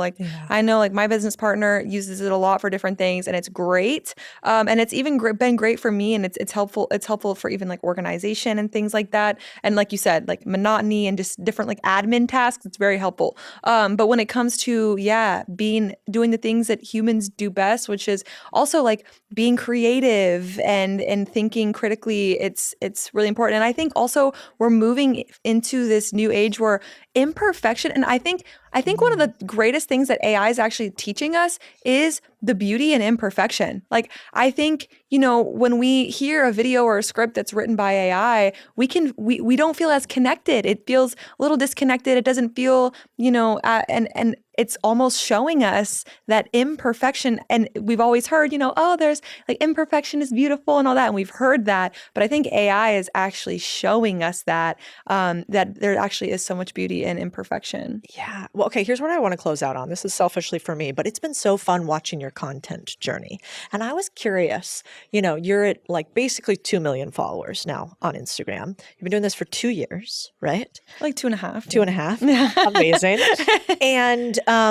And you're growing like crazy. You have incredible engagement. You take complex topics really simply. And I was wondering, how much of your content do you use neuroscience and how we think about things into even the way that you communicate? Not at all. Really? Not at all, surprisingly. And I have people that have asked me oh, is there a reason that you move this way? And I'm like, no, I am, like I said throughout this episode, I was diagnosed with ADHD in high school. And so the way that I share content is very much how I would want to hear it. And that's just, I make it for me. Yeah. And I my assistant my full-time assistant is my best friend since high school, and she loves my content too. And so if I have an idea or something cool that I learn, I will literally call her up and tell her about it. And the way that I tell her is the way that I make the video, because if I can make her understand it and keep her engaged, then I know it will work for the audience. And so for me, I've been kind of, people have asked like, oh, are you using like psychological? None of it at all. It's really just whatever I'm excited and lit up about. And I found that the content that does best is the content that I'm the most excited about. It's whenever I'm energized behind an idea, those are the ideas that do great. Like the extreme one, the one about the neuroscience, why I need to be extreme. Like I had just done a whole coaching call on that. And I got off the call and I was like, I didn't make a video about this. Didn't even really think it through, just recorded it. And then it hit like 12 million views. So yeah, there's no real kind of like psychological tricks behind That's a them. good roadmap. Yeah. Like the idea of you need to be excited about what you're creating. If you don't want it, nobody else probably will. Right. And I love testing it past another human. And Yeah. like having one human that you're talking to, as opposed to, you're talking to 2 million people. Well, that's kind of like this amorphous thing. Yeah. I think the type of people, and this is true for not just me content creating, but anyone having goals or in general, is definitely important the type of person that you run it by. Like my fiance, for example, there's been times where he's completely not on the same page. And I'll say it and he'll be like, I don't know about that. Like there was one video I wanted to create I call it my armpit video, but it's about, like your armpits don't stink because of sweat. They smell because there's bacteria that lives in your armpits that breaks down the sweat into smelly molecules. That's actually why. And knowing that, for me personally, I have very sensitive skin, at least in my armpits. And so I've had to use like either special deodorant or just straight up hand sanitizer. And if you use hand sanitizer, it actually kills the bacteria on your skin, and then your sweat doesn't get broken down into those smelly chemicals, and you just straight up don't smell. And so I wanted to make a video about that, and he was like, why would you make a video about that? But that video like popped off and it did great, and I was like, because I'm excited about it. And I'm like, it's a little cool scientific fact. And so, yeah, I think I just say that because, there are people that you're going to tell your ideas to, your goals to, your dreams to, who are not going to get it. And that doesn't mean that it's not a good idea or a good goal. I think that's where, and that doesn't even mean it's a bad person, right? Like this is straight up my fiance that we're talking about, and he loves me. And so, but my best friend, she's on the wave, right? Like she thinks about things the way that I do. She's very into, spirituality, neuroscience, manifestation, all of that. And so it's also, running it by someone who gets it. And I think it's also okay, right? That there are people that aren't going to get it too. That drives engagement. And so that's where, I think I was reading The Creative Act by Rick Rubin, and he was saying like the best art polarizes people. And if if everyone thinks it's beautiful, then you probably haven't gone far enough. And there's a quote that I love, and it's like, if everyone you tell your dreams to can understand them, then you're dreaming too small. And it all kind of goes hand in hand, right? And so it's actually like a great thing if people don't get it. It means that you're on the right track. So good. Yeah. If your parents understand what you do for a living, you're probably not thinking big enough. I love it. M on the Brain on all the socials. Is that right? Is it M on the Brain on YouTube too? Yep. Yeah. Yeah. Oh, well, on YouTube, it's mainly just my podcast, which is Planet M. That's what it is. Yeah. So I do have an M on the Brain YouTube channel.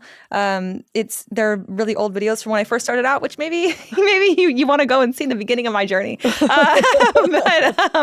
yeah, it's, if you want to like watch my podcast on YouTube, then it's Planet M. Yeah. That's amazing. And the business is Minecraft. Dude. Thank you so much for coming on the podcast. This is amazing. Thank you for having me. I've had so much fun.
John.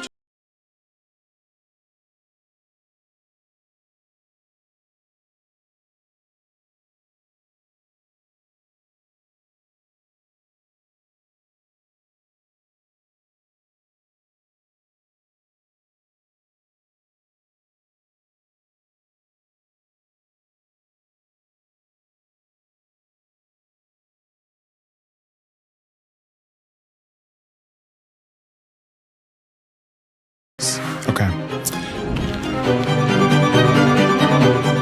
Welcome back to the Big Deal Podcast. I'm Codie Sanchez. And I found out something fascinating the other day, which is that 87% of you guys, people who watch our episodes, are not subscribed to this channel. So I have an ask for you all. If you could subscribe to the channel, this is the way that we grow. We can have bigger guests. We can hire the right team members. And it's only really through you guys doing this one simple thing. So if you haven't already subscribed to the channel, can I ask you a favor this week? Can you hit that subscribe button? Thank you. Truly, we can't do this without you. You've built sleeper businesses basically as a career, it feels like. You know, crazy side hustles, then grew them into actual companies. These are cash flow producing, non-venture backed companies. Almost anybody could start if they were willing to take the risk and do the hard thing of actually working them. Is there one that you're like currently obsessed with now? Or is there like a business that you're obsessed with at the moment? Man, it's like asking which kid is my favorite. I just love business. So so I was in Cameron, Missouri last week, population 8,000 people. I pull into this hardware store and I see this cute couple, 30s, kids out by the road selling pizzas, right? I have like an outdoor kitchen with an authentic pizza oven. I geek out over it. And so I had to talk to these guys. They've got like a $700 pizza oven, a $100 like a pop-up canopy, and they're just slinging these authentic pizzas. And so I'm like, how much money are you making here? And $700 a day. Their kids make the pizzas, they wave signs, and I said, well, what do you pay? They're in the parking lot of a hardware store. What do you pay to be here? Well, nothing. Like, they just hope that we can bring them customers and they bring us customers. This is like middle of nowhere, middle America, right? Like, and they're making $700 a day, 80% margins, selling pizzas from an oven that they bought at Home Depot, right? Like, I just love stuff like that because who couldn't do that?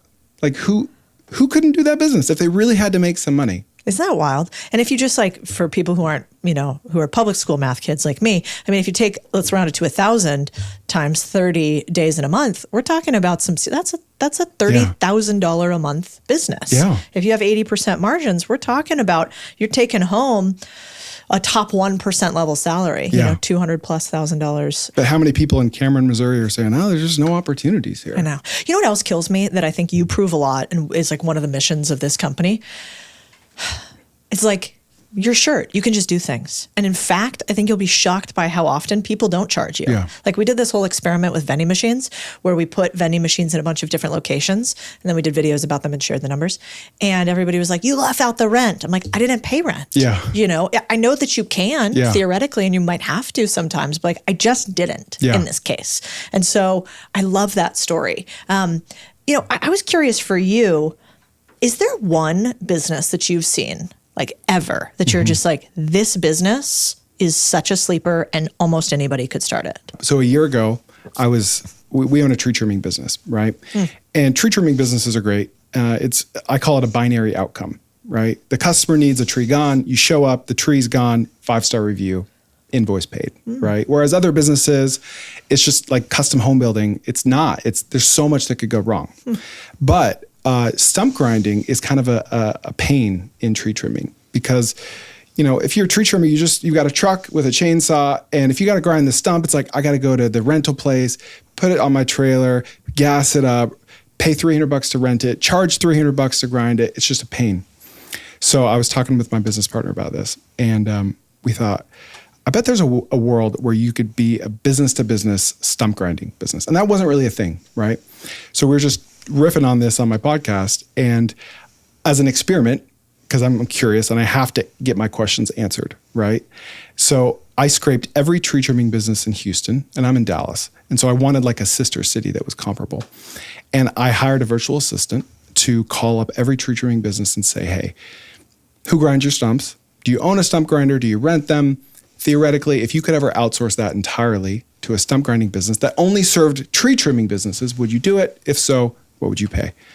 And the results were incredible. Like 20% of these tree trimmers would love to outsource it. And so we were just talking about this, and people went out and started business-to-business stump grinding businesses based on this theory and research. And this one guy made $300,000 his first year. And he rented the thing, and he rented the trailer, and he wasn't wealthy, but he's making like 60-70% margins grinding stumps for these tree trimming businesses. I love it. Well, boring businesses that's my love language. Yeah. But what I think is interesting is two things. One, it doesn't take that much to get the research, right? You literally just cold called, or in this case, because you have an assistant, had somebody else cold call a bunch of people and ask them 3 or 4 questions. And the other case of the pizza company, you just were willing to do the thing most people won't, which is, how much revenue do you make a day? Yeah. Like, how often do people not give you the answer to that question? I'd be curious. Rarely, honestly. Right? You just have to ask. I would say it's like 95% of the time they tell you.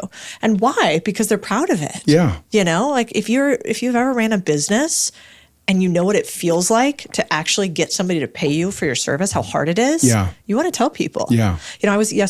I am old now, and so my back has been hurting, which is so on par. And so I go to this PT. And he was telling me a story about his background. And I'm like, that's incredible. And I started telling him the percentage of businesses that actually hit 100,000, then 1 million, then 10 million a year. It's kind of rare, actually. And so he was like, can I tell you my revenue number? And I was like, yeah, tell me, what is it? He's like, 310,000. I'm like, that's amazing, because you don't have any employees either, right? So he's got an 80% margin business. Amazing. Right? Yeah. Now, with your tree trimming business, when did you start that? 2 years ago. And how much cash did you have to start it with?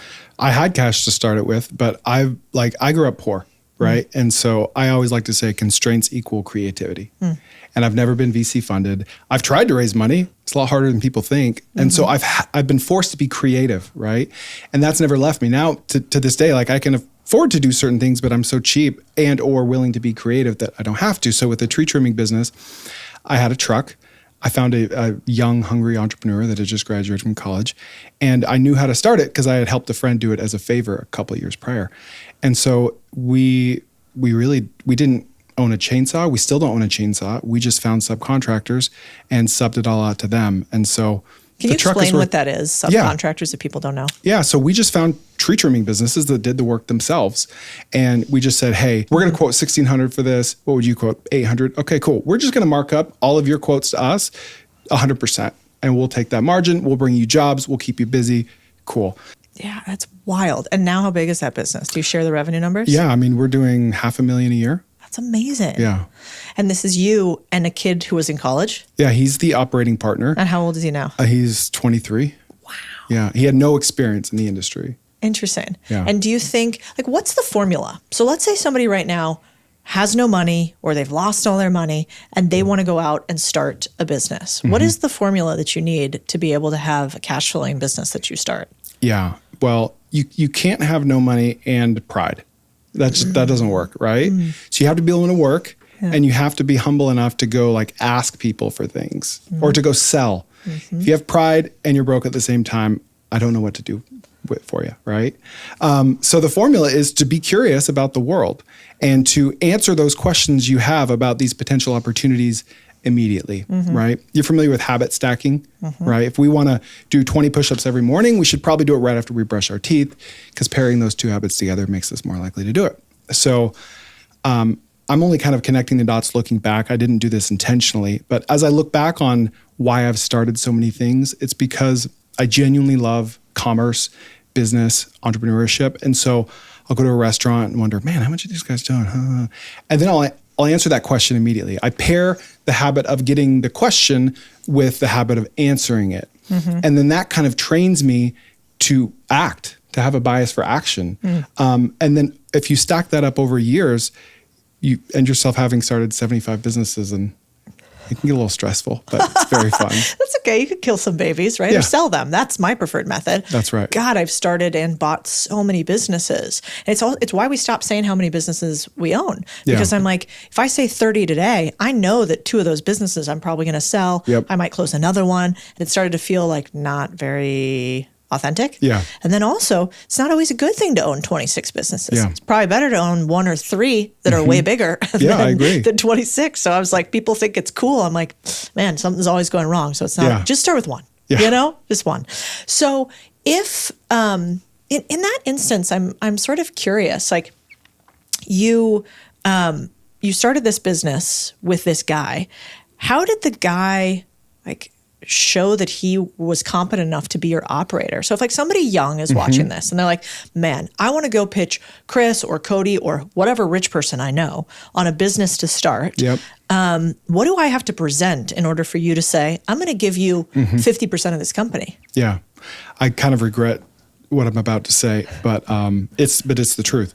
So I've noticed a direct correlation, you probably have too, between the people that have just gone all out to get my attention and then their performance after I hire them or partner with them, right? Whereas some reach out kind of half-heartedly. Yeah. And it's like, sometimes I've hired them in the past and it was just, they kind of did a half-hearted job. But the people that are like, just blowing me up everywhere. Like, I will do this. I will do this. Like, I promise I'll be your hardest worker. I don't know anything. I'm humble, but I'm willing to do all the work. That was James. He had never had a home service business.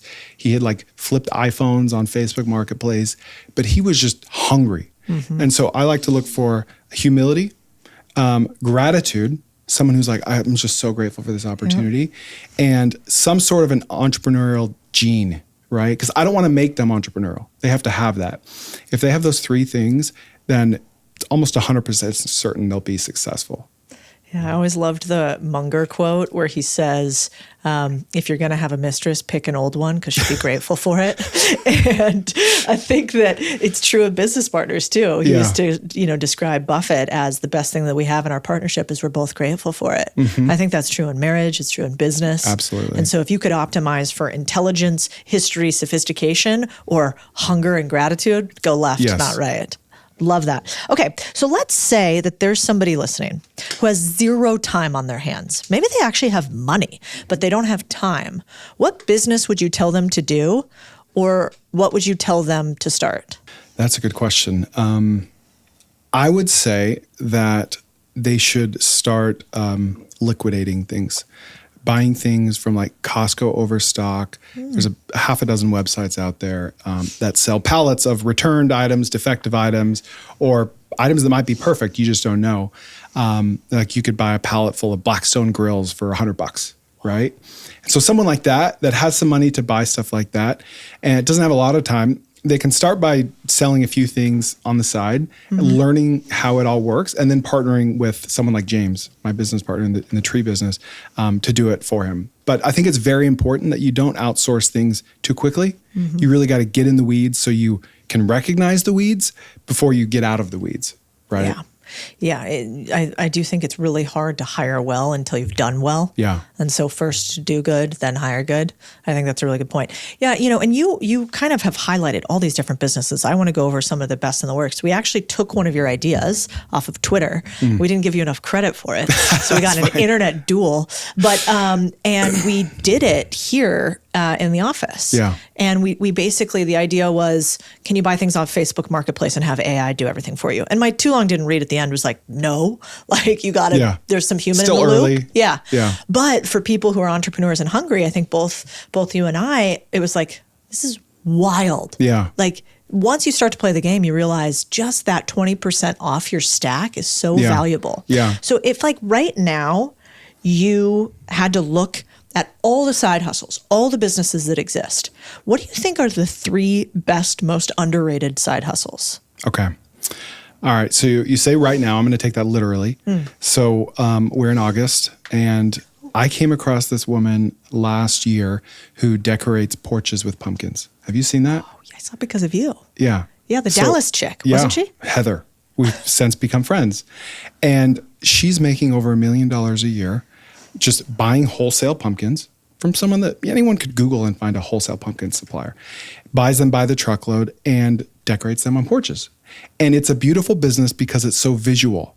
If you put your iPhone on a tripod, put it on time lapse, post that to Instagram, the algorithm loves it, right? So there's all your customers. And that's what she's done. And she does an amazing job, and she's an amazing hard worker. So I'm not downplaying like, it's just a good idea. Anyone can do it. It's very profitable. She charges between $600 and $1,300 to decorate a porch with pumpkins. I'm a customer. My wife loves it. And I love this opportunity because you could start with almost nothing, an Instagram account, a little money for pumpkins, and then you can make it not seasonal. She prefers for it to be seasonal. She wants to be with her family during Christmas.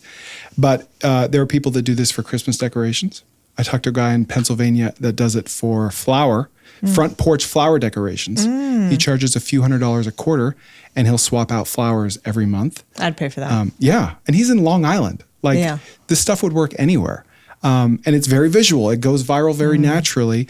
That's one, because it's high margin, it's unique, and you don't need a lot of money to do it. You know what the other thing about that one is? When you don't have a lot of money, you don't realize how much money other people have. Yeah. And that they want, like, the thing about rich people, they want to spend their money. Yep. And so I remember when I was broke and poor, the idea of some mom putting $1,300 to put pumpkins on their front yard in Dallas would be crazy.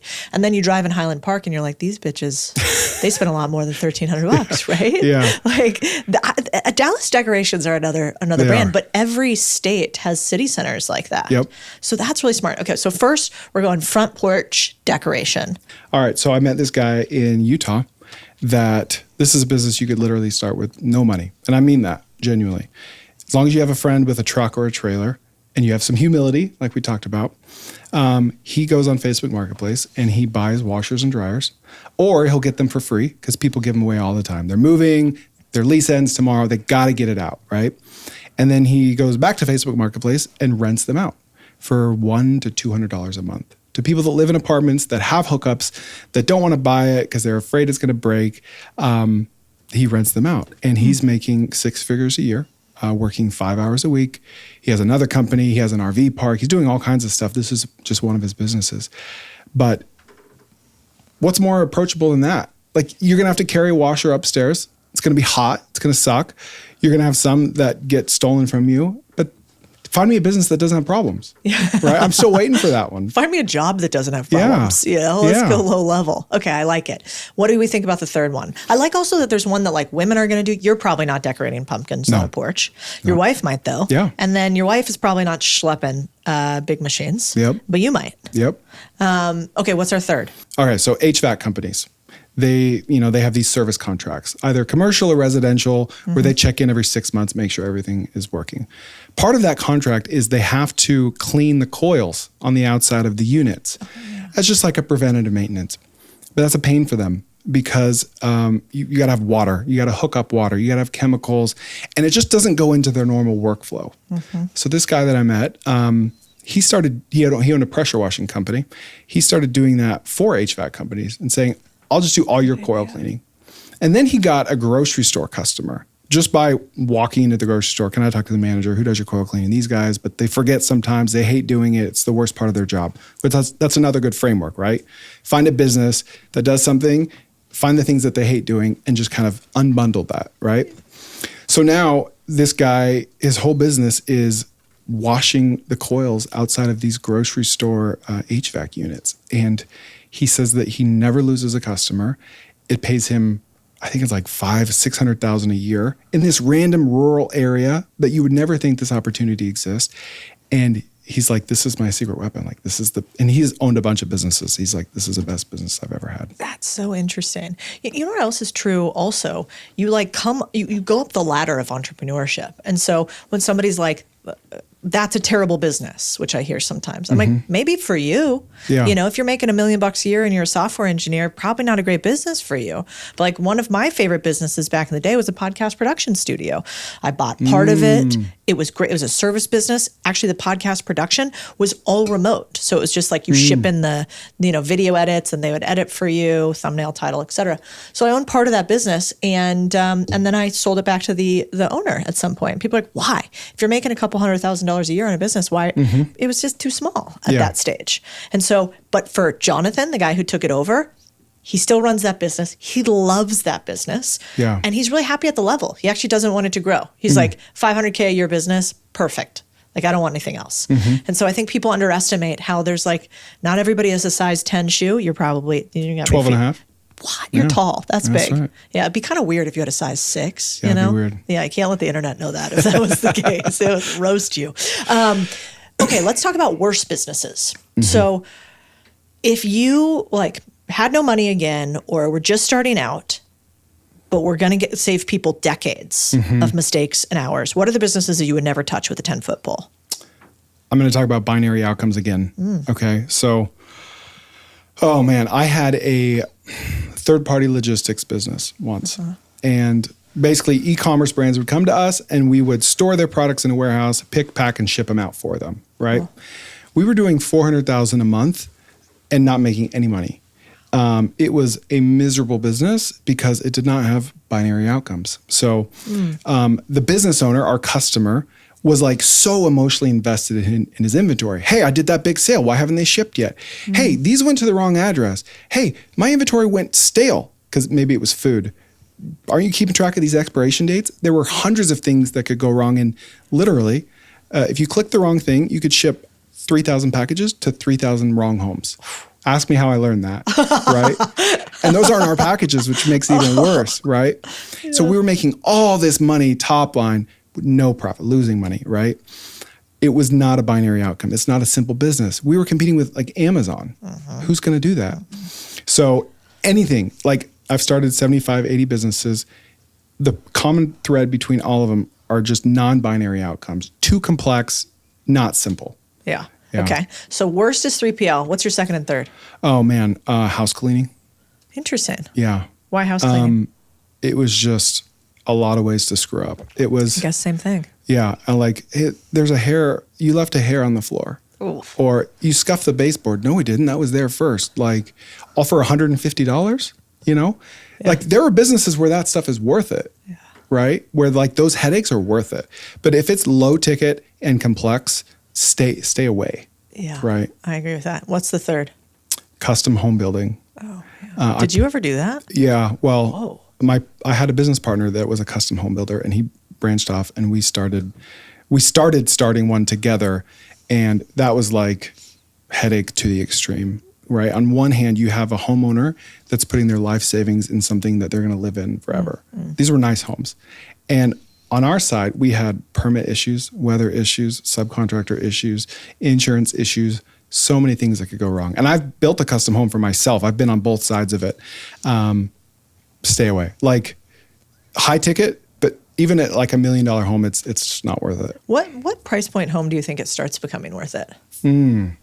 Multiple millions. Yeah. I think that's almost the secret in every business is that if you're not, it's not if you're not good, but like you have to have enough margin in the business to be able to deal with all of the headache from mistakes. Yes. And like more margin, more you can handle mistakes. Yeah. Like you're like, all right, you pay me enough for that, right? Yeah. And so I think, I have a couple of friends that are custom home builders, but they're at the $10 to $12 million mark. And at that amount, you're making millions of dollars on every home. You're like, sure, Nancy, the tile's wrong. Ship it back to Italy. No problem, right? Because your margin affords it. Yeah. Right. But if you're doing it on $1 million home, which to young Codie, I'd be like, that's so much money. Yep. Not in home building, it's not. So you actually can't get compensated enough for that. And that's the real magic of entrepreneurship is getting enough reps where you can kind of just look at a business and go, oh, that's not going to work that way. Yep. And the only way to do that is just to get in the game, right? Yeah, you got to, and stay in the game. Yeah, and keep playing it. The richest people in the world didn't just build, they bought. They didn't come from riches. They used other people's money and a ridiculous amount of sweat. People will tell you you can't. Yet didn't you know there isn't a multi-billion-dollar business out there that didn't do some type of acquisition? Amazon, 110 companies bought. Facebook, 96. The Sage of Omaha himself started buying a gumball route. They didn't listen to those who said they couldn't. They found aging owners, made connections, took risk, repeated. Today, the hardest thing to do isn't buy a company. It's start and keep a profitable business. Around here, we don't hope and pray for profits. We buy them. Real businesses, 56,000 of them, real profits, custom deal box so you can swipe left and right at your pleasure, maps find businesses close to you, off-market deals where no one else is even looking. This is how you become an owner. Let's talk about, dude, I heard a ridiculous story of yours that you're like, which one? It's probably true. About Texas snacks and the Buc-ee's heist. Yeah. Oh, heist. That's a good word. I like that. So for those that aren't familiar with Buc-ee's, it's a chain of gas stations. They do billions of dollars a year from 50 locations, right? It's just an amazing business, privately held. And it's an amazing brand. It's like a Disney, right? They have a great brand. And so I went there 6 years ago, and I walked in and with my cousin, who's also a business nerd. And we were like, he's like, do you know Disney sells like, I'm making this up, I don't remember the number, but like 15 billion a year of shirts. I was like, I didn't know that. That's crazy. I wonder how much these guys sell online of their shirts. So we go to their website, and I distinctly remember there's no shop button. It's like, where do you buy these shirts? And these gas stations are in these far-flung rural areas. And so you can't get to it unless you're going down to the beach, right? And so that was just like a light bulb moment. And it was at this time that I was running that fulfillment business.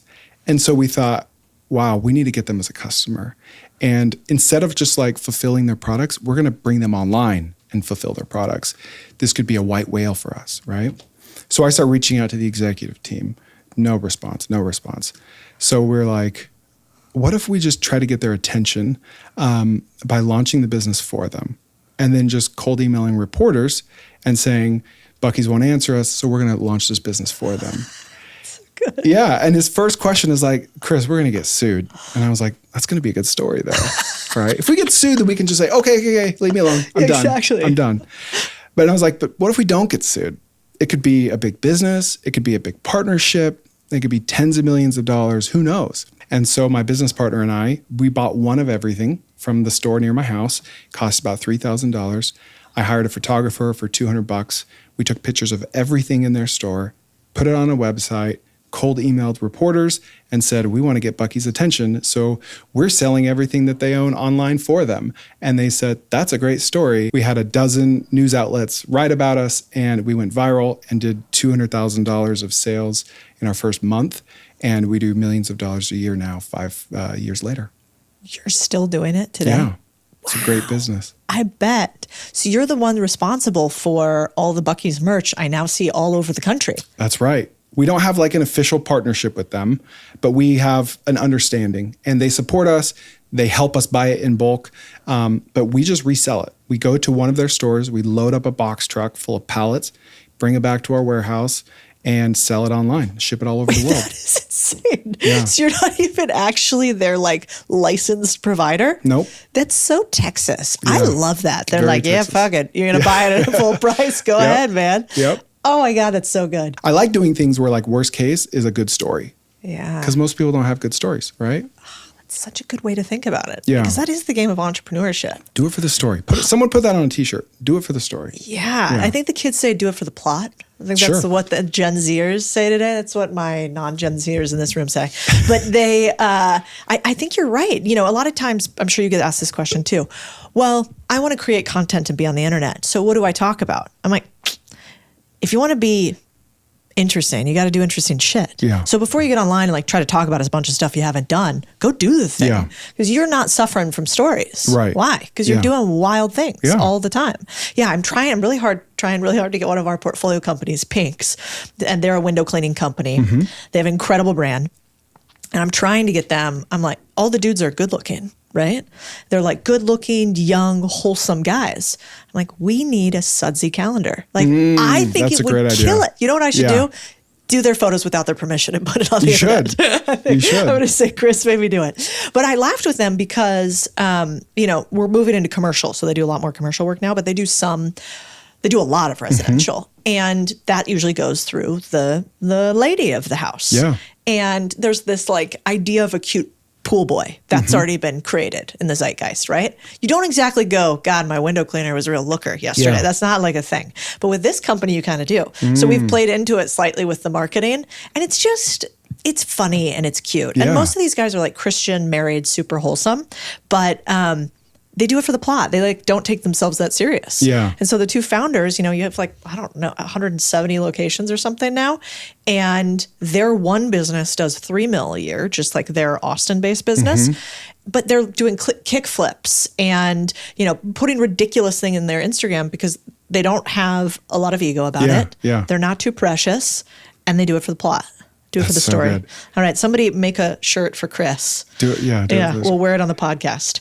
All right. Did you get into, tell me. No, I was with the pinks guys. I have an idea, so I got to get it out. Tell me. Yeah. So you should make those calendars. Yeah. Because that would be viralable. Wouldn't it? Right. It would be so thank good. you. I thought so. And then you should take your whole customer database and find commonalities by the zip code of like what type of they probably already know this, but like our average customer has a $732,000 home. We charge $350 a quarter. That's $1,400 a year, and they stay for 5 years, right? So $7,000 lifetime value, right? Okay, what would we pay to acquire that customer? Let's say $500. What does it cost to print and ship a calendar? Let's say $20. Okay, worst case. They should scrape all of the homes that fit that criteria, the demographic of the owner, the race, the gender, everything, and permissionlessly ship them that calendar for free. Such a good And idea. they're going to hang it, and they're going to look at that Pinks logo every time they see it. And they're going to put it on Instagram. And They're they're going going to to put it on tag that Instagram, everywhere. and that $20 could return $20,000, right? Why wouldn't you do that? 100%. Well, that is the thing, I think about it a lot here at this company. So I'm in finance. So, I bought companies, I sold companies. I never really thought about marketing. In finance, you don't do ads. Yeah. You don't market. You can't really. You can't. There's all these regulations about them. And if you do, you have to keep them for 7 years. It's kind of a crazy thing. And so now that we've come here, I've started to really appreciate that most marketing is so boring. Yeah. It's so bad. boring. And I get why, because it's embarrassing when you put your face on YouTube and you're making a stupid face and you're like actually slightly more sophisticated, fingers crossed, than you are portrayed on the internet. Yep. You can have ego about that. Or you can be like, do I want to look rich or do I want to be rich? Yeah. Oh, that's good. You got to make a choice, right? Yeah. I mean, I'm like an extreme introvert. I don't like going way. out. Yeah. Oh, yeah. Whoa. I'm posting these videos in the comfort of my own home, but going outside is like not for me. And so like the thought of short form videos was just like so foreign to me. Interesting. But there's a whole world on the other side of cringing at yourself, right? Because at the end of the day, like no one even cares. Nobody cares. Like the guy at church or your neighbor who sees that video of you talking about, he doesn't care. He's not thinking about you. No. So just do it. Yeah. One of my best mentors ever told me, there's somebody who is dumber than you are, has worse products than you are, isn't as good as you are, and they're making more money than you do because they're willing to sell. Yeah. And I was like, all right, thanks, Bob. But he was right, Yeah. Okay, I want to talk about, you just have so many stories. I want to run through a bunch of these companies, and hopefully for, if you're listening online, I think the thought is, like, take these as these little moments of inspiration, just like you did. You're like, oof, what about this? Mm-hmm. So it might not be that somebody's going to go pitch Buc-ee's and create a whole t-shirt empire, but it might be like right off of it, like slightly asymmetric, Yeah. So I want to talk about pet cremation because that's the obvious next thing you go to. Uplifting topic. Yeah. That's awful. My dog's here. Hide the dog. It's so hot from right now, Chris. by the way. Is it really? Cremation, so hot. Right. I had to. Is that a dad joke? I have four You have kids. Yeah. I love a dad I had joke. Okay, let's talk pet cremation. Okay. What happened? I had a friend that worked in private equity, and he had seen the inside of some deals, some pet cremation deals that looked really, really good. 92% gross margins. We have more puppies in the United States than children today. As of 2 years ago, like the line officially crossed. More puppies than kids, right? So extract from that what you will. But there's an opportunity there. Everyone bought puppies during COVID. Those puppies are 5 years old now. And unfortunately, they will die. And cremation is exploding in popularity. So I like to look for businesses that ride several tidal waves at once, several trends, right? And so you've got the puppy boom, you got people buying puppies, you have people preferring cremation for whatever reason, and then you have my friend that had an inside look into the industry. And so that same friend, luckily, also had a friend that was a veterinarian that owned a very high volume clinic. Like he did as much business as 6 clinics, right? And he was able to say, hey, if we start a pet cremation business, would you work with us instead of who you're currently working with? Sure. So we just kind of had that relationship. And so we started looking at these burners, and they're like $100,000 to $300,000 each. And then we thought, oh, man, I don't usually do that. I don't put hundreds of thousands into businesses, right? I'm scrappy. And so we thought, okay, well, what if we could just play middleman and just have a refrigerated van where we just play puppy logistics, if you will, okay? Pick up the puppies, puppy pickup, and then deliver them to the cremation facility that's already invested $500,000 into equipment because they want to be in the cremation business, not the logistics business. And that's one thing that we learned. We interviewed a few of them and say, what's the pain point in your business? Something we've already talked about. And they said, sales and logistics. What if we do both of those for you? My friend had another friend that had been acquiring veterinarian clinics. So he had contacts in the industry. So he said, all right, there's our sales. Here's our first customer that's worth 6 customers. Put the pieces together. Let's spend $15,000 on a refrigerated van, and we're in business. And so we capture a margin between the cremation facility and the veterinarian. God, that's so smart. So it's almost like you see an opportunity in an industry and you go, okay, what's the most direct route? Okay, well, cremation. But then you say, my constraints are, I want to spend less than $50,000. So if I can't get into that aspect for $50,000, where can I find just part of the business? So instead of taking everything from, I'm going to get the lead for the puppy, to I'm going to deliver the puppy, to I'm going to cremate the puppy, to I'm going to have a certificate I give the family or whatever, I'm just going to take this step. And because I only take this step, it doesn't cost me all of this to start it. That's really clever. It's like breaking down the business to the chunk you can afford. Yeah. And the thing about that step that's a headache to them is if it's all you do, it's not a headache. Because all your systems are built around that one thing. So it's a win-win for both parties. Yeah. And so you're basically doing the opposite of what most companies do, which is like they might do vertical or horizontal integration where they go buy these things. You're saying, let me do the opposite. Let me remove a portion of somebody's business. I can build an entire stack on it. And then if I want to add on and compete more, I can. But in the beginning, I get to just start. Yeah. And now what we can do is we can go the vet route and go into clinics and sell them. Or we can go to the cremation facilities and say, hey, I know what your margins are, because I know the business. What if you give us 30% of that margin and we'll take care of all of your headaches, right? So you can streamline your operations. You can net out ahead, even though your top line revenue comes down, and it'll be a win-win. Yeah, I love that. Also, it's so much easier to start a business when you can sell to people who are already doing the thing that you want them to do. It's really hard to create an industry. For instance, we try to talk people into this idea that we should not let these businesses die, that you should buy them, and that you should do it creatively. You shouldn't always have to go to the bank and be a millionaire to do it. It's not easy. It's hard. There's lots of components of it, but it's totally possible. The problem with that is you're like talking them into a change in lifestyle. It's actually not a very good business. It's like more something that I just think we should do. But if instead you're going to a business owner, they already have the pain point. They already have the cash to solve it. All you're doing is removing work from them. Like that's a really interesting model. I typically don't think about businesses that way. So I like that. Cool. The funny part though about pet cremation, to your point on like people don't realize what people pay for. Like what does it cost to get a pet cremated? $250 to $500.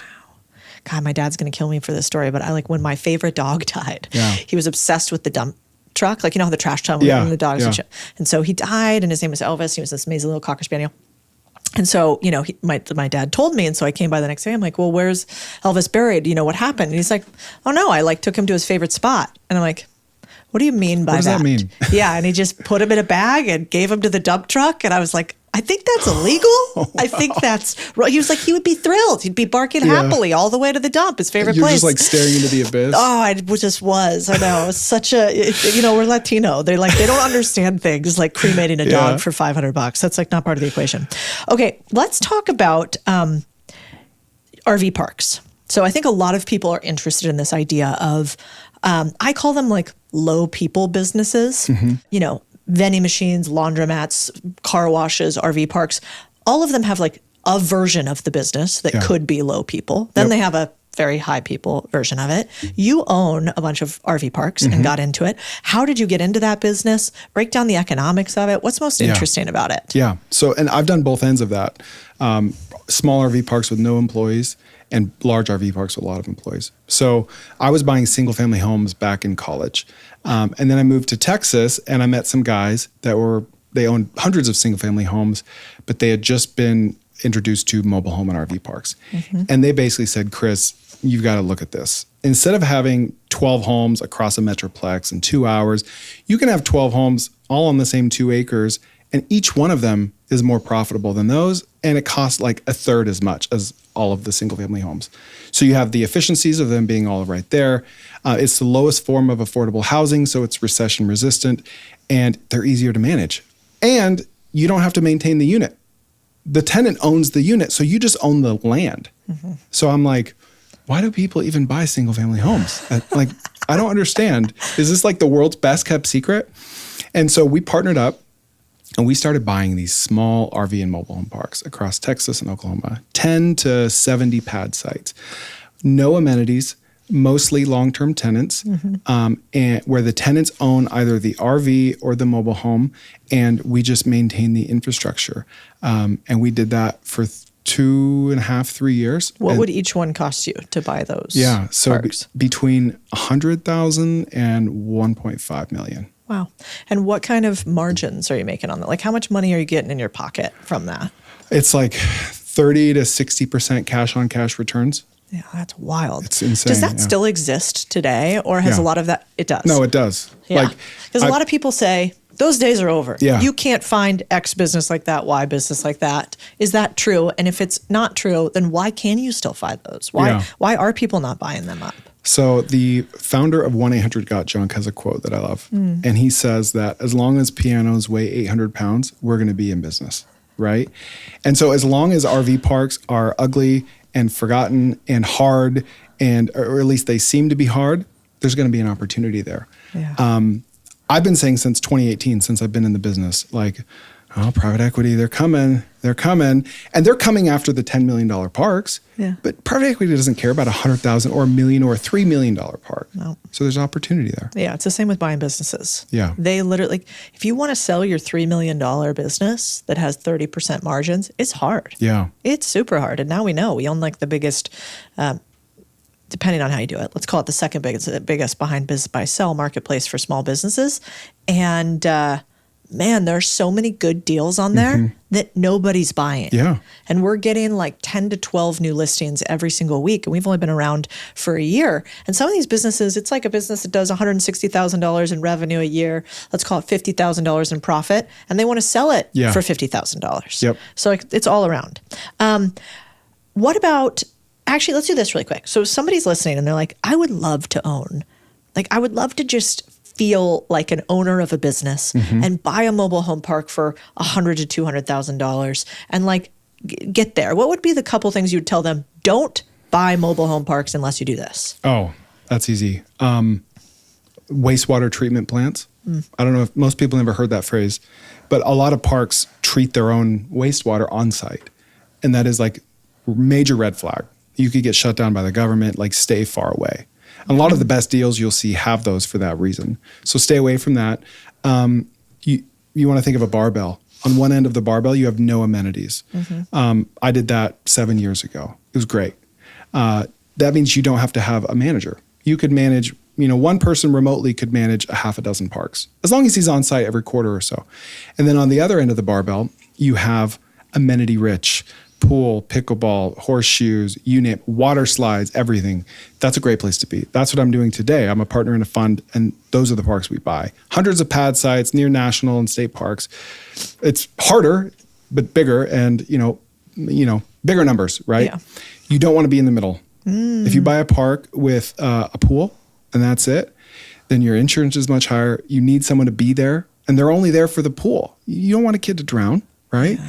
So you don't want to be in the messy middle, like either no amenities or all the amenities. So you once started a crypto project with John McAfee, who is easily, I think, the most eccentric, paranoid, and wild entrepreneur, maybe of all times. He founded and sold McAfee antivirus software, investigated for murder in Belize, and later returned to the U.S. where he ran for president not once, but twice. I think there's a whole Netflix documentary about him. Is that right? That's correct, yeah. So it was like 7 years ago, or 8, I don't know. But crypto was going crazy, and I was getting involved because I'm, always distracted. And I had kind of found this math equation that helped me predict the price of cryptocurrencies.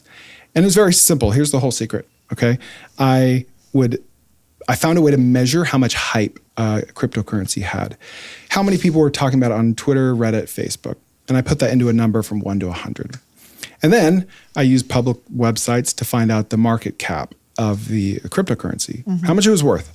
And then I just divided the two numbers. So if there was a cryptocurrency that was very big, very popular, but people weren't really talking about it, my algorithm division told me it was going to go down in value at some point. Or if everyone was talking about something and it had a small market cap, then it would go up in value. So I started investing my own money in this. It was working. And I felt like I had just discovered like Newtonian physics or something, right? I was like, this is huge. I'm going to be so rich. This is amazing.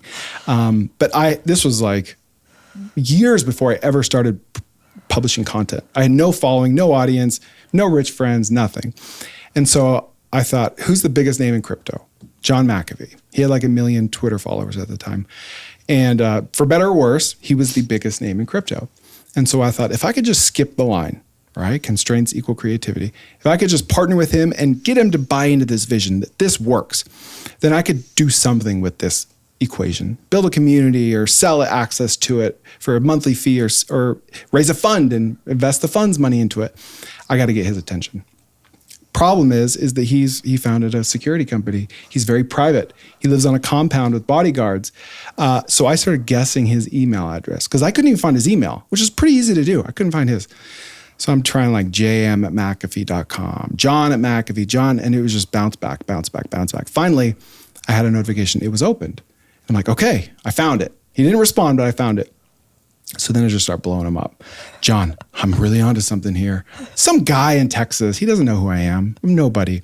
I'm onto something. I think finally he responds, and I still have these screenshots. So this was January 24th, 2018. As long as it is a live demo, as I said before, I will not even look at history and will throw you out of house if you bring it up. Even if you have HD video showing God coming down from heaven and exclaiming that you are legit, I will still throw you out of the house. I want a live demo of your product that accurately projects the future. Otherwise, I will be seriously pissed off. Can you pull off a demo that predicts prices the following day, 48 hours from today, and 1 week from today? If you can do that, then please come. If you cannot, even with the greatest excuse God could provide, then do not come. Put it in the history books. Oh my God, I want to use that line. David, the amount of times I'm going to say to you now for things you want to pitch me, even with the grace of God. That's right. I will never dance on the internet. Yeah, that is so good. Okay. What a fucking great email save too. And I was like, John, just give me an hour of your time in person. And he said, okay, I live in Lexington, Tennessee. Be at my house on, I think it was February 28th at 1:23 p.m. And if you're there, I'll give you an hour. And he said, I'll give you my address the morning of. Whoa. So I'm like, okay. So I fly to Tennessee, I get a rental car, email him that morning and say, I'm coming, John, what's your address? No response. I'm just going to Lexington. I don't know where he lives, right? There's like 40,000 people there. John, I'm coming to Lexington. Finally, at like 1 o'clock, or like 12 o'clock, he emails me his address. So I pull up to this house. It's like this old Southern style neighborhood. And there's one like Spanish style home with like a Hummer and like a Nissan Versa. And it's just like, if anyone lives here, it's John McAfee, right? All these crappy cars. And I knock on the door, and you know that scene in Home Alone when like they're about to leave to Paris and it's just bustling activity and everyone's running. It looked like that. There was an Australian film crew in there, multiple bodyguards with guns on their person, and then John and his wife, Janice. And he's like, who are you? I'm like, John, like, you just gave me your address. He's like, I don't know who you are. I'm like, Chris, I have that. He's like, oh, Janice, sorry, this guy thinks he can predict crypto. I don't believe him. I'm like, we're off to a great start. This is awesome. I'm glad I flew to Tennessee for this. So he's like, come in, we're going to the liquor store. I'm like, okay. And I'm a member of the Church of Jesus Christ of Latter-day Saints. I've never tasted alcohol. He's like the opposite of me, like in every way except entrepreneurship, right? So he's like, come in, sit down. So I sit down at this breakfast nook and everyone leaves as soon as I get there. And I'm like, what? Okay, this is weird. And I'm looking at this table and there's like hard drives and laptops. And I'm like, okay, this is like the most secure person in the world. There's probably $100 million worth of Bitcoin on that hard drive. And he doesn't know who I am. He's just, what is happening? Long story short, I end up hearing someone there. One of his bodyguards was there. He's like, oh, nice to meet you. He's very nice. He's like, tell me why you're here. And I spend like 30 minutes explaining how this works. And he's like, I don't get it. I don't get it. And I'm just like, great, this is just a total failure. And so then everyone comes back. John sits down. He's like, all right, Chris, you got an hour. So I open up my MacBook. I start talking and he's like, do you mind if this film crew films this? I'm like, oh, okay, sure. So they start filming and I'm like halfway into my second sentence. And he's like, this is brilliant. Of course it works. Why wouldn't it work? It's just all hype. You're just dividing the hype by the market cap. What do you want from me? And I'm like, wow, this guy gets it. And so I'm like, let me give you a quarter of whatever it is that we build, and you tweet about me twice per week. I'll tell you what to tweet. We'll build something. And we shook on it. And I spent the day there eating Mexican food and hanging out with him. Wow. And then we started a business together. And what ended up happening with the business? Oh man, this was 2018, right at the start of crypto crashing from 20,000 to 3,000. Oh yeah. But we started a cryptocurrency that we gave out for free, and it reached a $30 million market cap. And we built a community with 70,000 people in it. We planned conferences, and we became friends over the course of 2 years until it all just kind of fizzled out and died. Wow. So basically crypto crashed and that just killed the whole business. Yeah. We were just swimming upstream for we launched at like the worst possible time. Wow. I still have his voicemails saved on my phone. That's wild. Yeah. I can't delete them. I just can't. Chris, John, McAfee. I'd like to chat for a little while, but to It goes on and on. It's like 2 minutes. It's this idea to like start a business giving away free crypto to like strippers and mimes. Oh my God. And he's just rambling. And it's like, it's funny, but it's like I leave rambling voicemails like that. Not while on coke, but it's like we have the same entrepreneurial brain. His is just like plus coke, you know? And strippers. It's strippers and no morals. Yeah. Wow, that is wild. It's a good story. What a story, though. Yeah. Okay. I think there's kind of two other things I want to go with. One is you've obviously met a ton of everyday business owners who have gone from nothing to a couple 100,000, million, $2 million businesses. Mm-hmm. Everybody talks about the world's greatest founders, but what have you noticed just in your millionaire founders that you've met? What is different about them than everybody else? Yeah. They have an insane bias for action. They just move fast. Yeah. And not like to have first movers advantage just because that's just how they operate. They're impatient, right? Which could be seen as a flaw. It might be a flaw in their personal life. I don't know. But they're just insanely curious and impatient, and they pair those two things together. And sometimes it gets messy and things fail and things explode and bankruptcy. But over the long run, they just win. Mm-hmm. If they don't quit, if they stay in the game, they just win. Until you actually get in front of people who are moving, like billionaires. Like most of the billionaires I've met, I'm just like, oh my God, once you've made a decision, it's just tidal waves of movement. Mm-hmm. But I've struggled to try to get like a formula for how to explain if you are fast or not. Like if somebody said, all right, let's, Chris, create for me the algorithm of, am I fast or am I not in my life? What would be the inputs? How could one tell if you really were a person who biased for action? That's a good question. I've noticed like the best employees I've had work fast. And that's not something you talk about with employees. You talk about productivity but they just like, if I give two employees the same spreadsheet task, one of them has done 10 minutes, one does the same thing in 3 hours. Yeah. Right. And so I wish I had a formula of like how to train that. Maybe it can't be trained, but like, you know what? Maybe the commonality is you truly love what you do. Like I love what I do so much. I'm sitting at the MacBook typing away and I got to go to the bathroom. I'll run to the bathroom. And there's no deadline. No one's around. No one cares, right? It's just an email I'm writing or something and I'll run back. Yeah. Just because I genuinely love it and I want to be doing more of that. Going pee is not fun, right? I want to be doing that thing. And so that kind of forces me to be fast. If I'm researching a business or launching a business, if I do it faster, then I can do more of it in a compressed time period. So maybe you could make an analogy to like a hobby or something that you love. Like if you love going to the beach, you might speed on the way to the beach. You might spend more time there. You might be really creative or efficient at finding your way to the beach because you love it so much. Yeah. So just take that same principle and apply it to whatever it is you're doing. Yeah. Do you have a way to screen employees for their speed? The only way I've found is just 30-day trials for everyone. Yeah. And just saying on day one, statistically speaking, this isn't going to work out. Nothing against you. You seem awesome, or else we wouldn't even be doing this. I'm just looking at numbers.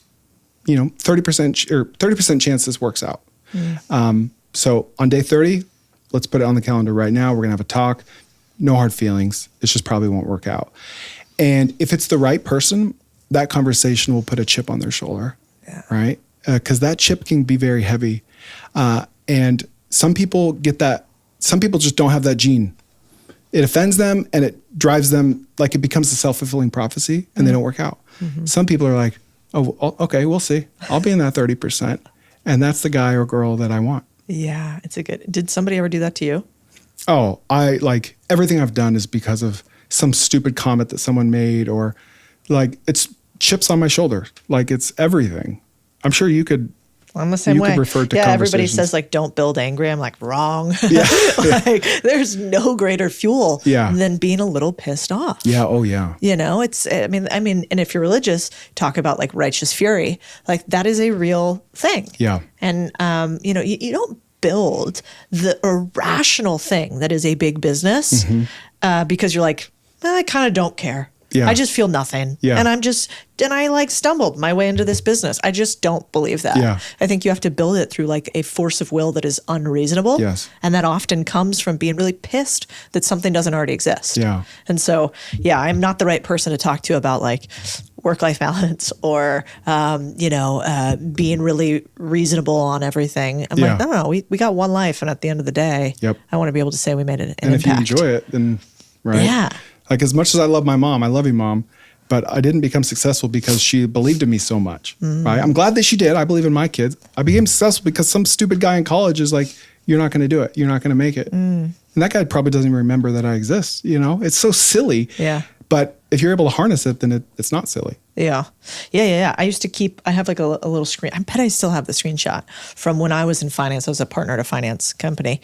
And we had grown really fast, my division. And one of the other division heads basically didn't like that I was starting to bring a lot of this stuff online. It was pre-contrarian thinking, but I still thought that in the future, investing, a lot of it was going to be done through a version of online marketing. I was like, I think steak dinners as the only way of business that's not this generation. Yeah. And they disagreed.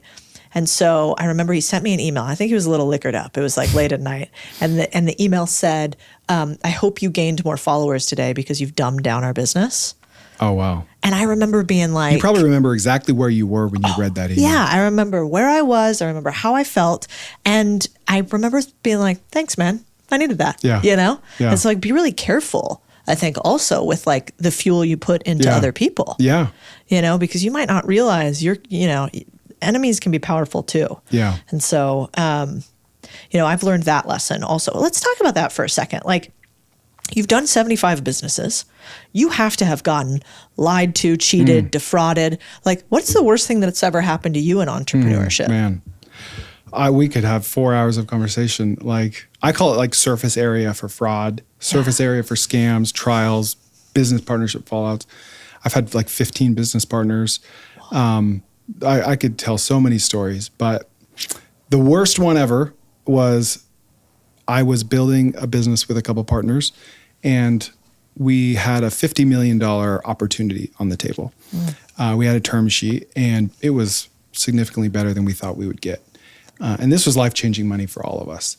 And the two partners that I had kind of like ganged up, so to speak, had a meeting without me. And they said, you know what, like, there's really not enough equity to go around. I know our operating agreement kind of, we could just rip up that operating agreement, start a new company, get those same investors in our new company with just us. They're not going to care. They barely know Chris, right? It sucks, but like, honestly, this just makes the most sense. So they had that conversation. And then in my head, I was about to sign like the best deal of my life. I was way up here, right? And then I get a text. It's like, hey, meet me at Starbucks. And I just saw the text and nothing. I had no red flags. Like, there were no signs that this was about to happen, right? But I saw that text and I was like, I don't feel good about this. Why don't I feel good about this? Just something told me. Yeah. And like that feeling just came up and I'm like, okay. So I get in the truck and I drive across the street to Starbucks. I'm like, why aren't we meeting at the office? This was right across the street. I'm like, okay. So I get to Starbucks and I thought I was meeting with one of them. And the one I was closer with, I was meeting with both of them. Mm-hmm. And you could just see the looks on their faces. Yeah. And it was a longer conversation, but basically it was like, this sucks. This is wrong. We know this is wrong. We know this will ruin our friendship, but you're out. I'm like, you're out. This is done. We're doing this without you. We don't need you. And so I was just like, chip on shoulder, right? I was like, okay. That came later. In the moment, I was just like seeing red. Yeah. And just like driving home like this. And it was one of the worst things that's ever happened to me, honestly. Yeah. But at the end of the day, like, you know, lawyers got involved. That deal blew up. And my life has never been better ever since. Yeah, it's such a lesson. I mean, one of the things that I feel like a lot of people are scared of doing entrepreneurship because they know the big, bad, scary thing will happen. Yeah. Like if you're in the game long enough, you're going to get hit. Yep. It's just the name of the game. But the crazy part is it doesn't kill you. Yeah. Like it's not going to kill you. Like entrepreneurship by itself, unless you fall off a roof, it's not going to kill you. It's going to suck. Yep. You know, you're going to have mental scars, all the PTSD. But you know what I'm always surprised about? The people who defraud you and the people who scam you.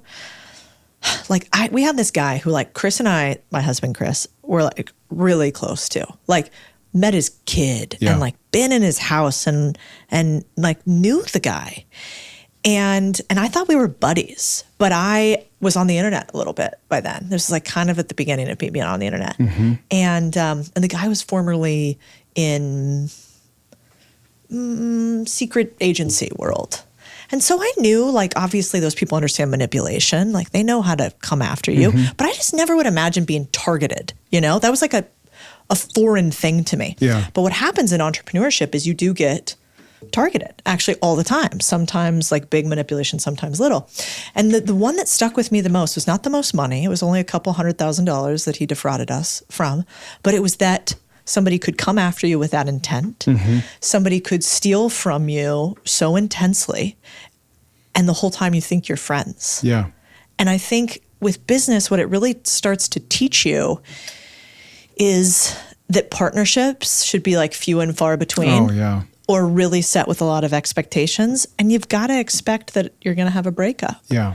And then it'll be okay. And for people like that, it always comes back around. Yeah. Like I think it's very rare for somebody to have a ton of business success over decades and decades and continuously fuck partners and people not know, right? Yeah. So one of the good parts is when you partner with people who are kind of success, you're like, okay, I know what I'm going to get into. Mm-hmm. One of the lessons that I've learned is like be very careful with the unknown commodity. Mm. You know, like if you don't know them, if they haven't ever had any success, but they're the same age as you got to kind of be careful. Yeah. It's better to be the young up and comer, probably, or it's better to go with the established one. But I do think entrepreneurship can break your heart because that was one of the few ones where I was like, you know, you're just a commodity, not something else. But I think, thank you for sharing because nobody really wants to share those stories. And everybody makes themselves out to be, you know, like, it's only been great. Everything's only good. Oh, you know? It's tough. And that's not the case. Yeah. Let's talk about, like, let's give people some tactics really quickly. So we've already talked about some ways to find businesses. Mm-hmm. But if you were going to like have somebody leave here, you've given them 3 businesses you've given them 3 businesses you don't. If they right now are listening and they want to go find their next business to start, where would you look? Yeah. What do you do? Where do you start? So I think that you have to put yourself in one of 2 buckets. Am I someone that already knows I love entrepreneurship? I've made my first dollar for myself. I've tasted it. I love it. Yeah. Or am I someone that loves the idea of entrepreneurship? I like how it sounds. I don't want to work. Who wants to work for someone, right?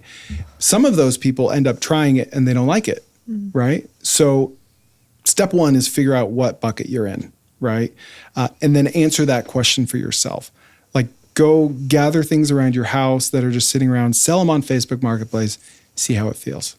Is the hassle of going back and forth with someone or meeting someone to sell a $50 dresser, is it not worth it for you? Or does it seem not worth it until you make that $50 and you're like, oh, that feels good. I did that myself, right? So start there, I would say. Yeah. Now, what about for the person that like is already in a job? So like they're already working. they kind of maybe like what they do, but they're not like young and hungry necessarily. They're like in their career. Is there somewhere you tell people to start where it's slightly more advanced? Yeah. Like, is there a 202 level to start, or does everybody have to start at 101 Facebook Marketplace? Yeah. You familiar with the Ikigai principle? Yeah. Yeah. So for those that aren't, it's just a Venn diagram. What do you love? What are you good at? What does the world need? And what could you charge for? Okay, start there. So if you work in dentistry, right? You know dentistry better than most people you know. So maybe you should start thinking of ideas that are tangential to that. Maybe you have a vendor that seems to be crushing it and you could copy what they're doing. Maybe you could maybe you manage your dentist Facebook ads account and you could start an ad agency for dentists, right? So start what you enjoy and what you know and what is in kind of your zone of genius and go from there. Where I see people going wrong is like they're a lawyer and then they go try to start a pressure washing business. And they're like, I don't even like this at my house. Like, what am I doing? You know? And that could turn them off from entrepreneurship just because they chose the wrong thing. They might actually love the feeling of entrepreneurship, right? So definitely start with what you know, and then test it. Like Jeff Bezos talks about the regret minimization framework, right? People don't regret things that they do typically, right? Like we regret things that we didn't do, like the jump that we didn't take. And so that's one thing that I have. I have call it like underlying FOMO. If I have a business idea that's just ruminating, I've got to get it out. Yeah. And if it fails, great, because now I know. Because I don't want there to have been an idea from 3 years ago that could have been $1 billion idea. So you're just, every year that you get older, right, the chance of you leaving those golden handcuffs just goes down and down and down. And the worst feeling is just being 40, 50, 60, 80 years old and looking back like, I should have done that. Like that job kind of sucked the whole time. Why didn't I at least try it? Like people don't have to quit. Under almost, like there's very few exceptions where you have to quit your job to start a business. Yeah. So. Yeah, you know, the part that's really interesting on that too is like, I think most people really overestimate what happens. I'm sorry, people really underestimate what happens after you start. Like the hard thing is the start. Yeah. The really hard thing, because most people just will never kickstart their way. Like, again, to go to my dad, he was in real estate forever and never bought a property. I mean, I'm talking like 30 or 40 years because he was super risk averse. Yeah. And so he's like, no, I'm a deal maker. I like to get the deals. I'm like, yeah, what if you're sick? Yeah. You have to have something else that can pay you. And so it's like, just kind of get started. Yeah. And then you can see what happens. What about, I like this framework of like minimizing regret. Do you also do you have you have 452 businesses, like you've done like 75 businesses to date. Do you think you have ADD, ADHD or something? Do you have a hard time sticking with one thing for an extended period of time? Diagnosed ADHD. Definitely have that. And it used to stress me out. I used to say, Chris, shiny object syndrome, stop. Nope, this is working. I went and got my MBA just to like fight that, right? And I used to think focus is like focusing on one business. And maybe for some people that is. To me, the focus that's important is focusing on your superpower, okay? And where I went wrong was trying to do payroll and trying to do a little bit of marketing and hiring and operations. I'm terrible at operations, right? I forget payroll sometimes. That's really bad. That's really bad when you miss payroll. All right, let me tell you. But I'm really good at marketing and ideation and executing on ideas fast. So now I just focus on that. And if that's across 10 different businesses or one, it makes no difference because I'm going to win either way. I love that because these days people all will tell you, well, hey, you should just do this one thing. You know, if instead you focused on one business, how much richer would you be? It's like, I don't know, maybe, but maybe I'd have less fun. Yeah. And so do we always have to optimize for return, or can we optimize for a little fun plus return? Yeah. So I think for anybody out there who's, got a little ADD, gets distracted kind of easy, that doesn't mean that you can't be an entrepreneur. It might just mean your path looks different. Yeah. Thanks for letting me ask that. It's probably inappropriate. What other No, medical diagnoses do you have that you'd like to discuss today? Anything else? Well, you said two things that I think a lot of people feel like you can't have as an entrepreneur. You're like, I'm an introvert. I actually don't like doing this. And second, you're like, I'm ADHD. I get distracted. And yet you can still be a CEO, still be a content creator, and still be pretty wildly successful. Is there why could a person listening right now not do this? What's the anti-entrepreneur? You will never make it if you have these characteristics. Ego, pride. You don't want to look stupid in front of your friends that aren't even thinking about you. You like, it could just be like you really just don't want it that bad. You just like the idea of entrepreneurship, but you try like getting your hands dirty a little bit, and it's like, I just want a paycheck, and that's awesome. I would love to report to someone a lot of times. Me too. I would love to just say, tell me what to do, right? So I think if you are humble and you do really want it, like, I can't think of really any excuses why you can't do it. Because like even working hard, you don't have to have a work ethic. If you genuinely enjoy it, it doesn't feel like work, right? Like some people say people are inherently lazy. I think people need to work. I think we get fulfillment from work. Most people just haven't found the work that they love yet. So it means you have to keep trying things until you do, right? Like after starting 75 businesses, I know exactly what I like and what I don't like. But had I just stayed in one the whole time, I might not know. So I just follow the energy. If I'm doing a task that gives me energy, I just do more of that. And I think it's really hard to go wrong if you do that. You're familiar with product market fit, right?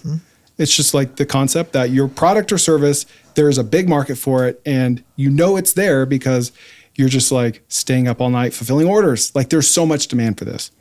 Some people think you have to have that. You don't usually have it. I've experienced like 2 or 3 times. But when I have a product or service or business that has product market fit, I'm not out there getting distracted. I don't have time. There's a selection bias, right? So if I'm distracted by another shiny object, that's a signal to me that there's something worth getting distracted over because this thing is expensive as far as opportunity cost is concerned. So if my energy is directed over here, then I should pay attention to that, right?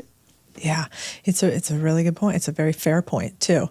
I also think like most people, it's like, do you only want to do what you want to do, or do you want to do what's required? If you only want to do what you want to do at all times, then you won't make it. Yeah. Now you can only do what you want to do broad picture, but like day to day, you're going to have to do some bullshit. Yeah. And if you're willing to do that, I really think you can be an entrepreneur. It's just like, it is that mixture of like, can I become obsessed with a thing? Then can I do some stuff I don't want to do? Can I do it past a point that is reasonable for most other people? And can I continue to move forward? Yeah. In your religion, do you have to do like door knocking and selling? We did during our mission for 2 years. Yeah. So you kind of learned hard, difficult, salesy things. How old were you then? 19. In Hungary, Eastern Europe. Jesus. Yeah. Do you speak Hungarian? Yeah, a little bit. I still got some left. Wow, what do you got? Jó napot kívánok. That sounded great. Thank you. What'd you say? I just put a little deeper voice on and no one can tell the difference.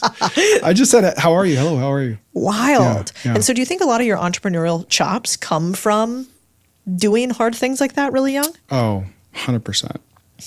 I was like, in high school, you know, I had a single mom. She was a waitress, and I had bad grades. I was not motivated. I was not driven. I was not valedictorian, 3.0 GPA, stupid stuff on the weekends. But after knocking doors in Eastern Europe in a foreign language for 2 years, and I added up how many times I got rejected, loosely, because we would knock on doors all day, every day. And so if you add that up, like X doors per day, it's like 24,000 times. Rejected to my face. Okay, this isn't like a mean email. Like, I don't want what you're selling me. When you do that for 2 years and you come home, I just remember sitting in my room after coming home thinking like, I can freaking do anything. Like, and I will. Like, this is America. I can do whatever I want. Because I met a lot of really smart, kind, talented people over there that had no opportunity. They could not get ahead if they wanted to. And I was like, I can do whatever I want here compared to Hungary. And so I've just been trying to do that ever since. Did you convert anybody with 24,000 no's? 11. Whoa. Yeah. So how's that Which conversion also seems rate? like a lot. Like if you believe you're saving souls, 11 is a lot. That's more than me. But that's a tough ratio. It's tough. So do you think, like, will you make your kids do the same thing or ask your kids if they want to do the same thing? We encourage them to. Yeah. But I can't really force them to do anything, you know, especially once they're 18. You just model it. Yeah. But the thing is about those 11 people is I learned after a while, like, it was all for me. Like, it sounds selfish, but I served that mission. I thought I was serving others, and that became a byproduct of what I was doing. Really, I was served the most in serving them. Yeah, I get that. Does that make sense? Oh, 100%. It's my favorite reason for why we host workshops here. Like it doesn't make a lot of sense to do like with the scale that we have to bring 100 people in here, teach them about business, but we've been doing it for the past 5 years. Like why would you do such a thing? Because it's actually really selfish. Like when you meet the people at the end and in the beginning, and I remember one of the guys, I won't say his name, but he like, have you ever looked at an entrepreneur? You can tell they're going through it. Like when you are with a CEO buddy and they're having a tough time in the business, I think it's often physical. Like you can literally see it on their face. And so he had sort of these like, I guess it's shingles, like hives sort of. And I was like, what's going on with you, man? And it was because he had a, what is that called? Where you go and check a house to see what it's worth. Oh, appraiser? Yeah, geez. Okay, so he was a home appraiser. And by the end of 2 days, we kind of figured out that he was really selling to the low end of the market. He was taking everybody. So he was making, it was your 3PL problem. No profit, too many clients, lots could go wrong. And they really didn't value his service very much. So it was always a price negotiation, right? So, but by the end, I'm like, are you good at this? And he's like, yeah, we're very good at it. I'm like, why don't you just put like luxury home appraisal? Just like optimize for SEO on that. You're a luxury appraisal company now. Did it. He's like, oh my God, I doubled my business. Plus I have half the number of clients. And he started looking healthy. Now, that is awesome for him. I'm stoked about that. But like, I was so excited. I'm like, look at the help that I could give this dude doing it. And I think people don't realize that entrepreneurship can really be that. Oh, it's so amazing. I think it's a real service what you do, because now you're talking to, how many people are following you on the internet now with all the sauce you're given? I mean, I don't even track it, but like 3.62 million, something like that. I barely know. So I don't track it. And where do you like people to follow the most? I like your Instagram and your Twitter. I try to stay off X as much as possible, actually, because it can be a cesspool. But you have great X and Instagram. Do you want to tell them where to find you? Yeah, my podcast, really. The Kerner Office, spelled like my last name. Yeah, well, spell it because they're never going to get that. Koerner. There you go. Or tkopod.com. I actually thought it was Corner up until this very moment. Well, I don't do myself any favors. The Corner Office is really, so it's the Kerner Office because it looks like Corner. I'll accept both of them. Okay, cool. Yeah. Well, thank you for being on here. Thank you for all the secrets that you share about entrepreneurs. And I think this episode is going to be really useful for multiple people out there who are stuck in their own way and they might just break through. So if you give them a follow all across the interwebs. And if you guys start a business or if you grow one because of this, tell us. We will get you something special in the comments. Come back. We will patrol this for the next couple months. And if something cool happens, we'll make sure we give away some merch to you. Maybe we'll even get an original Buc-ee's, something that Chris did simultaneously. Thanks for being here. Thank you.